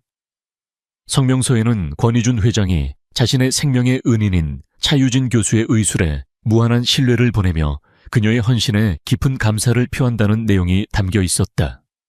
또한 수술이 연기된 노인 환자가 사실은 권 회장 집안과 오랜 인연이 있는 분이며 태아그룹 측에서는 반드시 최고의 실력을 가진 차유진 교수가 수술을 집도해야 한다고 병원 측에 강력히 요청했다는 내용도 포함되었다. 이 성명서는 병원을 완벽한 궁지로 몰아넣었다. 막강한 권력을 가진 태아그룹 회장의 뜻을 거스를 수는 없는 노릇이었다. 유진을 옥죄던 내부 조사는 소리 소문 없이 중단되었고 연기되었던 수술도 즉시 재개되었다. 유진은 그의 힘 덕분에 첫 번째 전투에서 승리했다. 그녀는 안도감을 느끼는 동시에 결국 그의 힘에 의지해야만 했다는 사실에 복잡한 심정을 느꼈다. 첫 번째 위기를 넘긴 후 두 사람은 다시 마주 앉았다. 이제는 적대적인 협상가가 아닌 비밀을 공유하는 동맹으로서였다. 권희주는 그녀에게 모든 것을 털어놓았다. 자신의 자리를 호시탐탐 노리는 숙부 권성훈의 야망과 그가 얼마나 잔인하고 무자비한 인물인지에 대해 설명했다. 그의 이야기를 들은 유진은 자신이 알고 있는 정보를 제공했다. 그녀는 병원 내의 복잡한 권력 구도와 정치 지형에 대해 설명했다. 병원장의 약점 그리고 자신의 전남편인 박서준이 성공을 위해서라면 누구의 손이든 잡을 조종하기 쉬운 야심가라는 사실을 알려주었다. 그것은 권희준이 결코 혼자서는 얻을 수 없는 귀중한 내부 정보였다. 그들은 서로 다른 세계의 전문가로서 각자의 전문 지식을 결합하기 시작했다. 황당한 청혼으로 시작된 관계는 이제 진정한 전략적 파트너십으로 변모하고 있었다. 그들은 애써 부정하려 했지만 서로의 능력과 강인함에 대한 존중심이 마음속 깊은 곳에서 서서히 싹트고 있었다. 비록 그것이 아직은 깨지기 쉬운 신뢰일지라도 차유진과 권희준의 동맹은 단순한 방어를 넘어 날카로운 방역을 준비하는 단계로 접어들었다. 그들은 더 이상 각자의 세계에 고립된 개인이 아니었다. 그들은 하나의 팀이었고 공동의 적을 무너뜨리기 위해 서로의 가장 강력한 무기를 결합했다. 그들의 작전 본부는 여전히 명진대학병원 VIP 병동이었다. 하지만 이제 그곳의 분위기는 완전히 달라져 있었다. 낮에는 권희준이 재활 치료를 받는 평범한 병실이었지만 밤이 되면 그곳은 태아그룹의 미래와 한 외과의사의 명예가 걸린 치열한 전쟁 상황실로 변모했다. 권희준은 자신의 정보망을 총동원하여 숙부인 권성훈의 자금 흐름을 추적했다. 그의 충실한 비서 최 실장은 밤낮을 가리지 않고 권성훈이 세운 유령 회사들과 그의 비밀 계좌들을 파고들었다. 하지만 권성훈은 늙은 여우처럼 교활했다. 그는 자신의 흔적을 거의 남기지 않았고 결정적인 증거는 좀처럼 잡히지 않았다. 뭔가 부족해. 그를 한 방에 무너뜨릴 결정적인 한 방이 필요해. 권희준은 서류 더미 위에서 눈을 떼며 말했다. 그의 눈에는 초조함이 서려 있었다. 그때 조용히 의료 기록을 검토하던 유진이 입을 열었다. 그녀의 목소리는 낮고 차가웠다. 찾은 것 같아요. 당신이 말한 그 결정적인 한 방. 그녀는 태블릿 PC를 그에게 내밀었다. 화면에는 권희준이 사고 직후 처음 병원에 실려왔을 때의 응급수술 기록과 영상 자료가 떠 있었다. 이상해요. 당신의 초기 수술 기록입니다. 당시 응급수술을 집도한 건 제 전남편 박서준 과장이었어요. 그녀는 영상을 확대하며 설명했다. 여기 복부 CT 영상이에요. 비장 근처에 아주 미세한 혈종이 보입니다. 경험 많은 외과의사라면 절대 놓칠 수 없는 출혈의 징후죠. 하지만 박서준 과장은 이걸 경미한 타박상으로 결론 내리고 수술을 종결했어요. 만약 그날 밤 제가 당신을 발견하지 못했다면 당신은 아마 과다출혈로 인한 쇼크로 사망했을 겁니다. 아주 조용하고 완벽한 사고로 위장된 죽음이었겠죠. 권희준의 얼굴이 싸늘하게 굳어졌다. 모든 퍼즐 조각이 맞춰지는 순간이었다. 숙부 권성우는 단순히 사고를 위장한 것이 아니었다. 그는 병원 내부에 자신의 하수인을 심어두고 사고에서 살아남더라도 확실하게 죽음에 이르도록 이중의 덫을 놓았던 것이다. 유진의 심장은 차갑게 가라앉았다. 그녀는 박서준이 야망을 위해 비열한 짓을 할 수 있는 인간이라는 것은 알았지만 환자의 생명을 담보로 살인에 가담할 줄은 상상도 하지 못했다. 그것은 의사로서 절대 넘어서는 안 될 선을 넘은 것이었다. 그녀의 마음속에서 전 남편에 대한 마지막 남은 일말의 연민마저 사라지고 그 자리에는 차가운 분노와 의사로서의 사명감만이 남았다. 증거가 필요해. 박서준이 고의로 그랬다는 증거, 그리고 그가 권성훈과 연결되어 있다는 증거. 권희준이 이를 갈며 말했다. 유진은 고개를 끄덕였다. 그녀는 이미 다음 단계를 생각해두고 있었다. 그녀는 자신의 의사 가운을 다시 입었다. 병원이야말로 그녀의 전쟁터였다. 그녀는 수소문 끝에 당시 박서준의 응급수술에 제1 어시스턴트로 참여했던 한 젊은 레지던트를 찾아냈다. 그는 실력은 있지만 융통성이 없어 선배들에게 미움을 받던 정의감 강한 의사였다. 유진은 병원 옥상 인적이 드문 곳에서 그를 만났다. 처음에 그는 입을 열기를 두려워했다. 박서준 과장의 권력과 병원 내 정치 싸움에 휘말리고 싶지 않았기 때문이다. 하지만 유진은 그의 눈을 똑바로 바라보며 말했다. 우리는 의사야. 환자의 생명보다 더 중요한 건 없어. 진실을 외면하는 건 살인에 동조하는 것과 같아. 당신의 양심에 묻고 싶어. 그날 밤 정말 아무 문제도 없었나. 그녀의 진심 어린 설득에 레지던트는 오랫동안 고민하다 마침내 무거운 입을 열었다. 그는 그날 밤 자신이 분명히 출혈 가능성을 제기했지만 박서준 과장이 자신의 의견을 무시하고 서둘러 수술을 끝내버렸다고 증언했다. 그리고 수술 직후 박서준이 누군가와 은밀하게 통화하며 처리했습니다라고 말하는 것을 똑똑히 들었다고 했다. 결정적인 증언이었다. 하지만 물증이 부족했다. 유진은 마지막 카드를 꺼내 들었다. 그녀는 병원 내에서 자신을 따르는 몇 안 되는 간호사 중 한 명에게 비밀리에 부탁하여 박서준의 최근 재정 상태에 대해 알아보았다. 그리고 놀라운 사실을 발견했다. 박서준은 최근 거액의 도박 빚을 지고 있었는데 권희준의 수술이 있었던 바로 다음 날 그 모든 빚을 현금으로 한 번에 청산했다는 것이었다. 이제 남은 것은 그 돈의 출처를 밝히는 일뿐이었다. 그 임무는 권희준의 몫이었다. 그는 최 실장을 통해 박서준에게 돈을 전달한 인물을 추적했다. 그 돈은 여러 개의 대포 통장을 거쳐 세탁되었지만 마침내 그 끝은 권성훈이 관리하는 유령 회사 중 하나로 이어졌다. 완벽한 증거의 사슬이 완성되었다. 재계의 음모와 의료계의 비리가 하나의 거대한 악의 고리로 연결된 것이다. 유진은 모든 증거를 정리하여 권희준에게 건넸다. 그들의 비즈니스 파트너십은 이제 완벽한 신뢰 관계로 발전해 있었다. 권희준은 증거를 손에 쥔 채 차가운 미소를 지었다. 이제 사냥할 시간이었다. 그는 곧 열릴 태아그룹 이사회에서 숙부인 권성훈이 자신에 대한 회장직 해임안을 상정할 것이라는 사실을 알고 있었다. 그곳이 바로 모든 것을 끝낼 처형대가 될 터였다.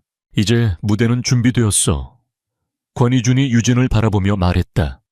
이 연극의 마지막 막을 올릴 시간이군. 그리고 당신은 이 연극의 가장 중요한 관객이자 주인공이 될 거요. 이사회 날짜가 다가오면서 병원과 태아그룹 본사에는 폭풍 전야의 고요함이 감돌았다. 모두가 거대한 변화를 예감했지만 그 누구도 곧 닥쳐 올 폭풍의 실체를 알지 못했다. 유진과 이준은 서로의 눈을 바라보았다. 두려움은 없었다. 오직 정의를 실현하겠다는 차가운 결의와 서로에 대한 굳건한 믿음만이 존재할 뿐이었다. 결전의 날 태아그룹 본사 최상층에 위치한 이사회 회의실은 얼음장처럼 차가운 공기로 가득했다.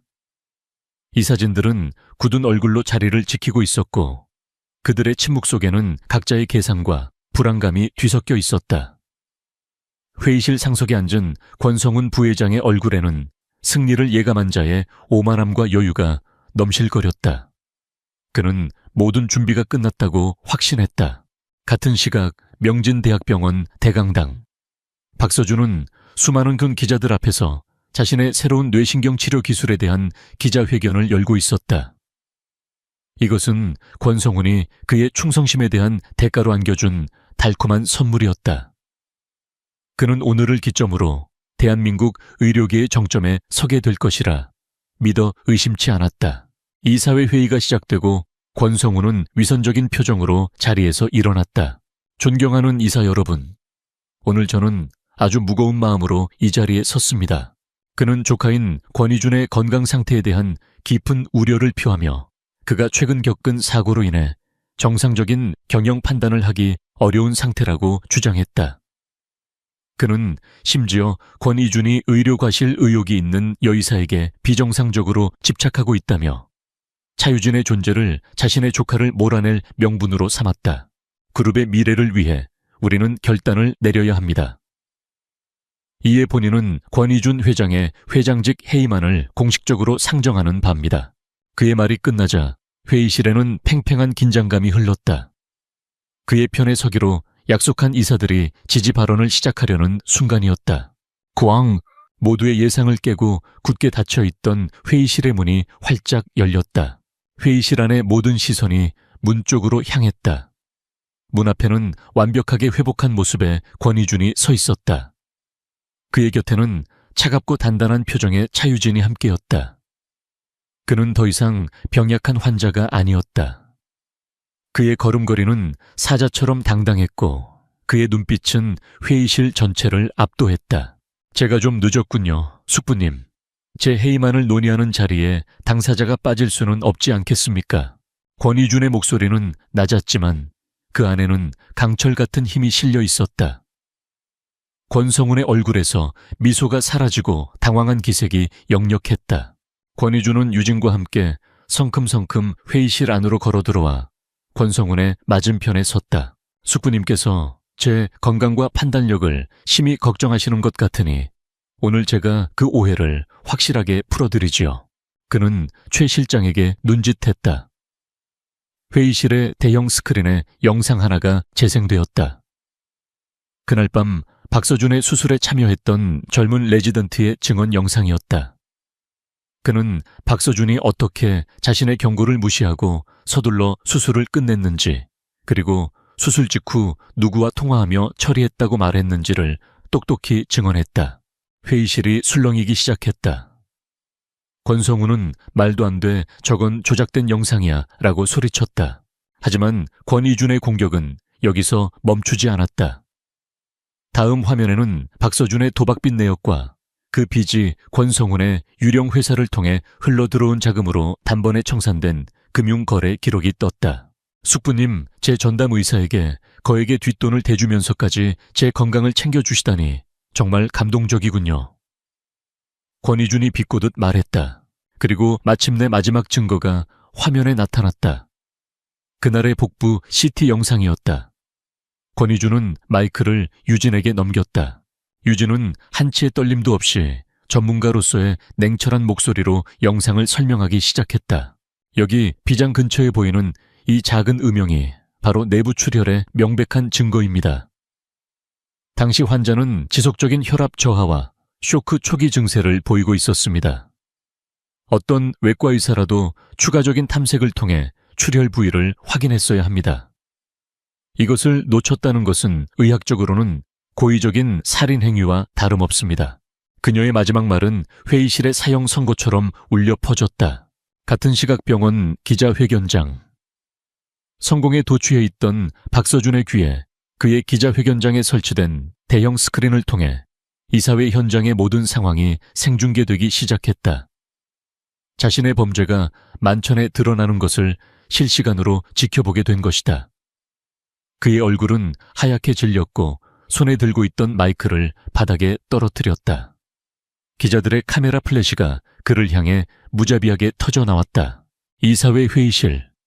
모든 증거가 공개되자 권성우는 이성을 잃고 발악하기 시작했다. 이건 모하미아 내놈이 날 제거하기 위해 꾸민 짓이라고. 하지만 그의 편에 섰던 이사들은 이미 등을 돌린 후였다.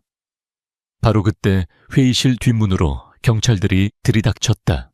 권성훈 씨, 당신을 살인교사 및 업무상 횡령 혐의로 긴급 체포합니다. 권성훈은 허망한 표정으로 수갑을 찼다. 그의 탐욕스러운 왕국은 그렇게 허무하게 무너져 내렸다. 병원의 박서준 역시 기자들이 지켜보는 앞에서 경찰에 연행되는 치욕을 겪었다. 모든 소란이 끝나자 권희주는 다시 이사들 앞에 섰다. 그의 눈빛에는 다시 그룹의 리더로서의 위엄이 서려 있었다. 이제 모든 것이 제자리를 찾았습니다. 태아그룹은 오늘을 기점으로 다시 태어날 것입니다.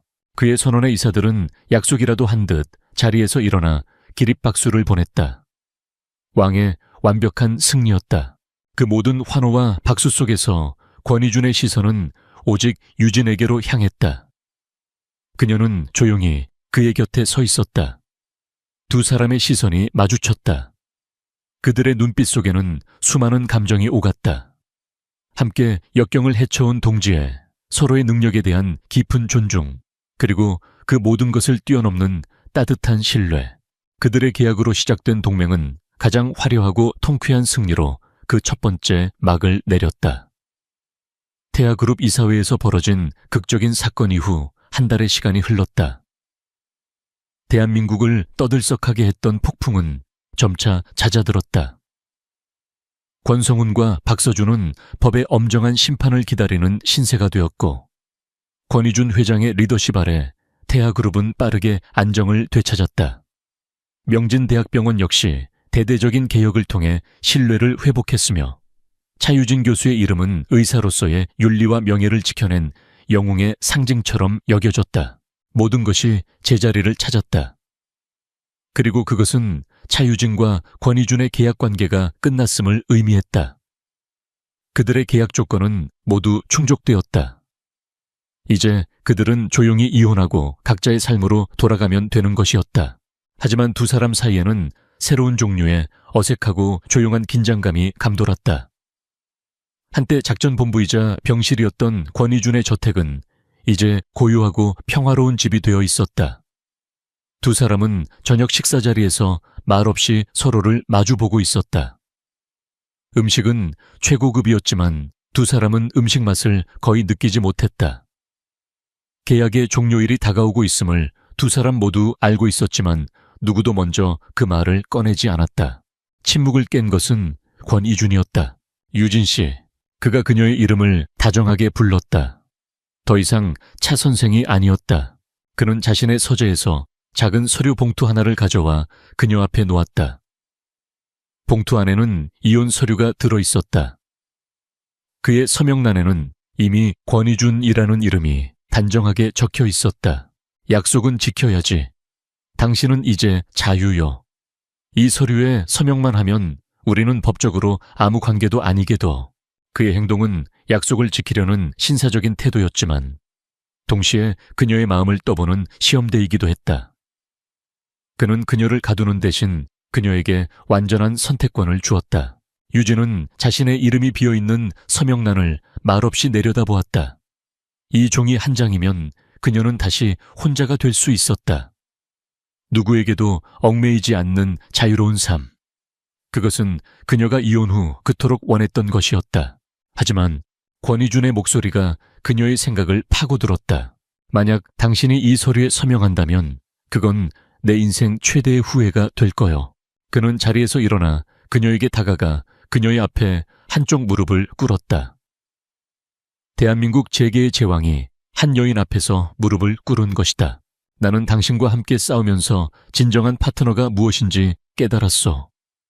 나는 더 이상 계약이나 동맹을 제안하는 것이 아니오. 내 인생을 함께 해달라고 부탁하는 거요. 당신의 강인함, 당신의 정직함, 그리고 당신의 따뜻함. 나는 당신의 모든 것을 사랑하게 되었어. 이 이혼 서류를 찢어버리고 나의 진짜 아내가 되어주시오, 유진 씨. 그의 눈에는 한치의 거짓도 없는 진심이 담겨 있었다. 그것은 그녀가 전 남편에게서는 단 한 번도 받아보지 못했던 순수한 사랑의 고백이었다. 유진은 그의 눈을 바라보았다. 그리고 눈앞에 놓인 이혼 서류를 보았다. 그것은 그녀의 과거와 냉소, 그리고 상처의 상징이었다. 그녀는 깨달았다. 자신이 원했던 것은 결혼으로부터의 자유가 아니라 상처뿐인 관계로부터의 자유였다는 것을. 그녀의 입가에 아주 오랜만에 진심에서 우러나온 맑은 미소가 피어났다. 그녀는 이혼 서류를 집어들었다. 그리고 망설임 없이 그것을 반으로 다시 반으로 찢어버렸다. 그녀의 행동은 그 어떤 대답보다도 명확했다. 권희준의 얼굴에 환한 기쁨이 번졌다. 그는 그녀를 부드럽게 일으켜 세워 자신의 품에 가득 안았다. 그들의 새로운 관계는 더 이상 비밀이 아니었다. 며칠 뒤 권희준은 예고도 없이 명진대학병원 흉부외과 의국을 찾았다. 그의 손에는 그가 직접 준비했다는 따뜻한 점심 도시락이 들려 있었다. 그는 수많은 동료 의사들이 지켜보는 앞에서 유진의 이마에 다정하게 입을 맞추며 말했다. 너무 무리하지 마, 여보. 그 다정한 한마디와 모습은 병원 내의 모든 가십을 잠재우기에 충분했다. 모두가 그들의 관계가 진짜라는 것을, 그리고 그들이 서로를 얼마나 아끼고 사랑하는지를 두 눈으로 확인했다. 다시 몇 달이 흘렀다. 두 사람은 그날 밤 사고가 있었던 한적하고 구불구불한 그 길을 다시 찾았다. 이제 그 길은 더 이상 끔찍한 사고 현장이 아니었다. 그들의 운명적인 사랑이 시작된 기적의 장소였다. 그날 밤 당신을 만나지 못했다면 난 어떻게 됐을까? 이준이 그녀의 손을 잡으며 물었다. 글쎄요, 아마 다른 의사가 당신을 구했겠죠. 유진이 짓궂게 대답했다. 아니, 다른 누구도 아니었을 거야. 반드시 당신이어야만 했어. 그는 그녀를 자신의 품으로 끌어당겼다. 상처로 시작되었지만 서로의 가장 깊은 곳을 치유해준 사랑. 예기치 않게 찾아왔지만 그래서 더욱 소중하고 운명 같은 사랑. 두 사람은 말없이 서로를 바라보며 미소 지었다. 그들의 진짜 결혼은 이제 막 시작되고 있었다.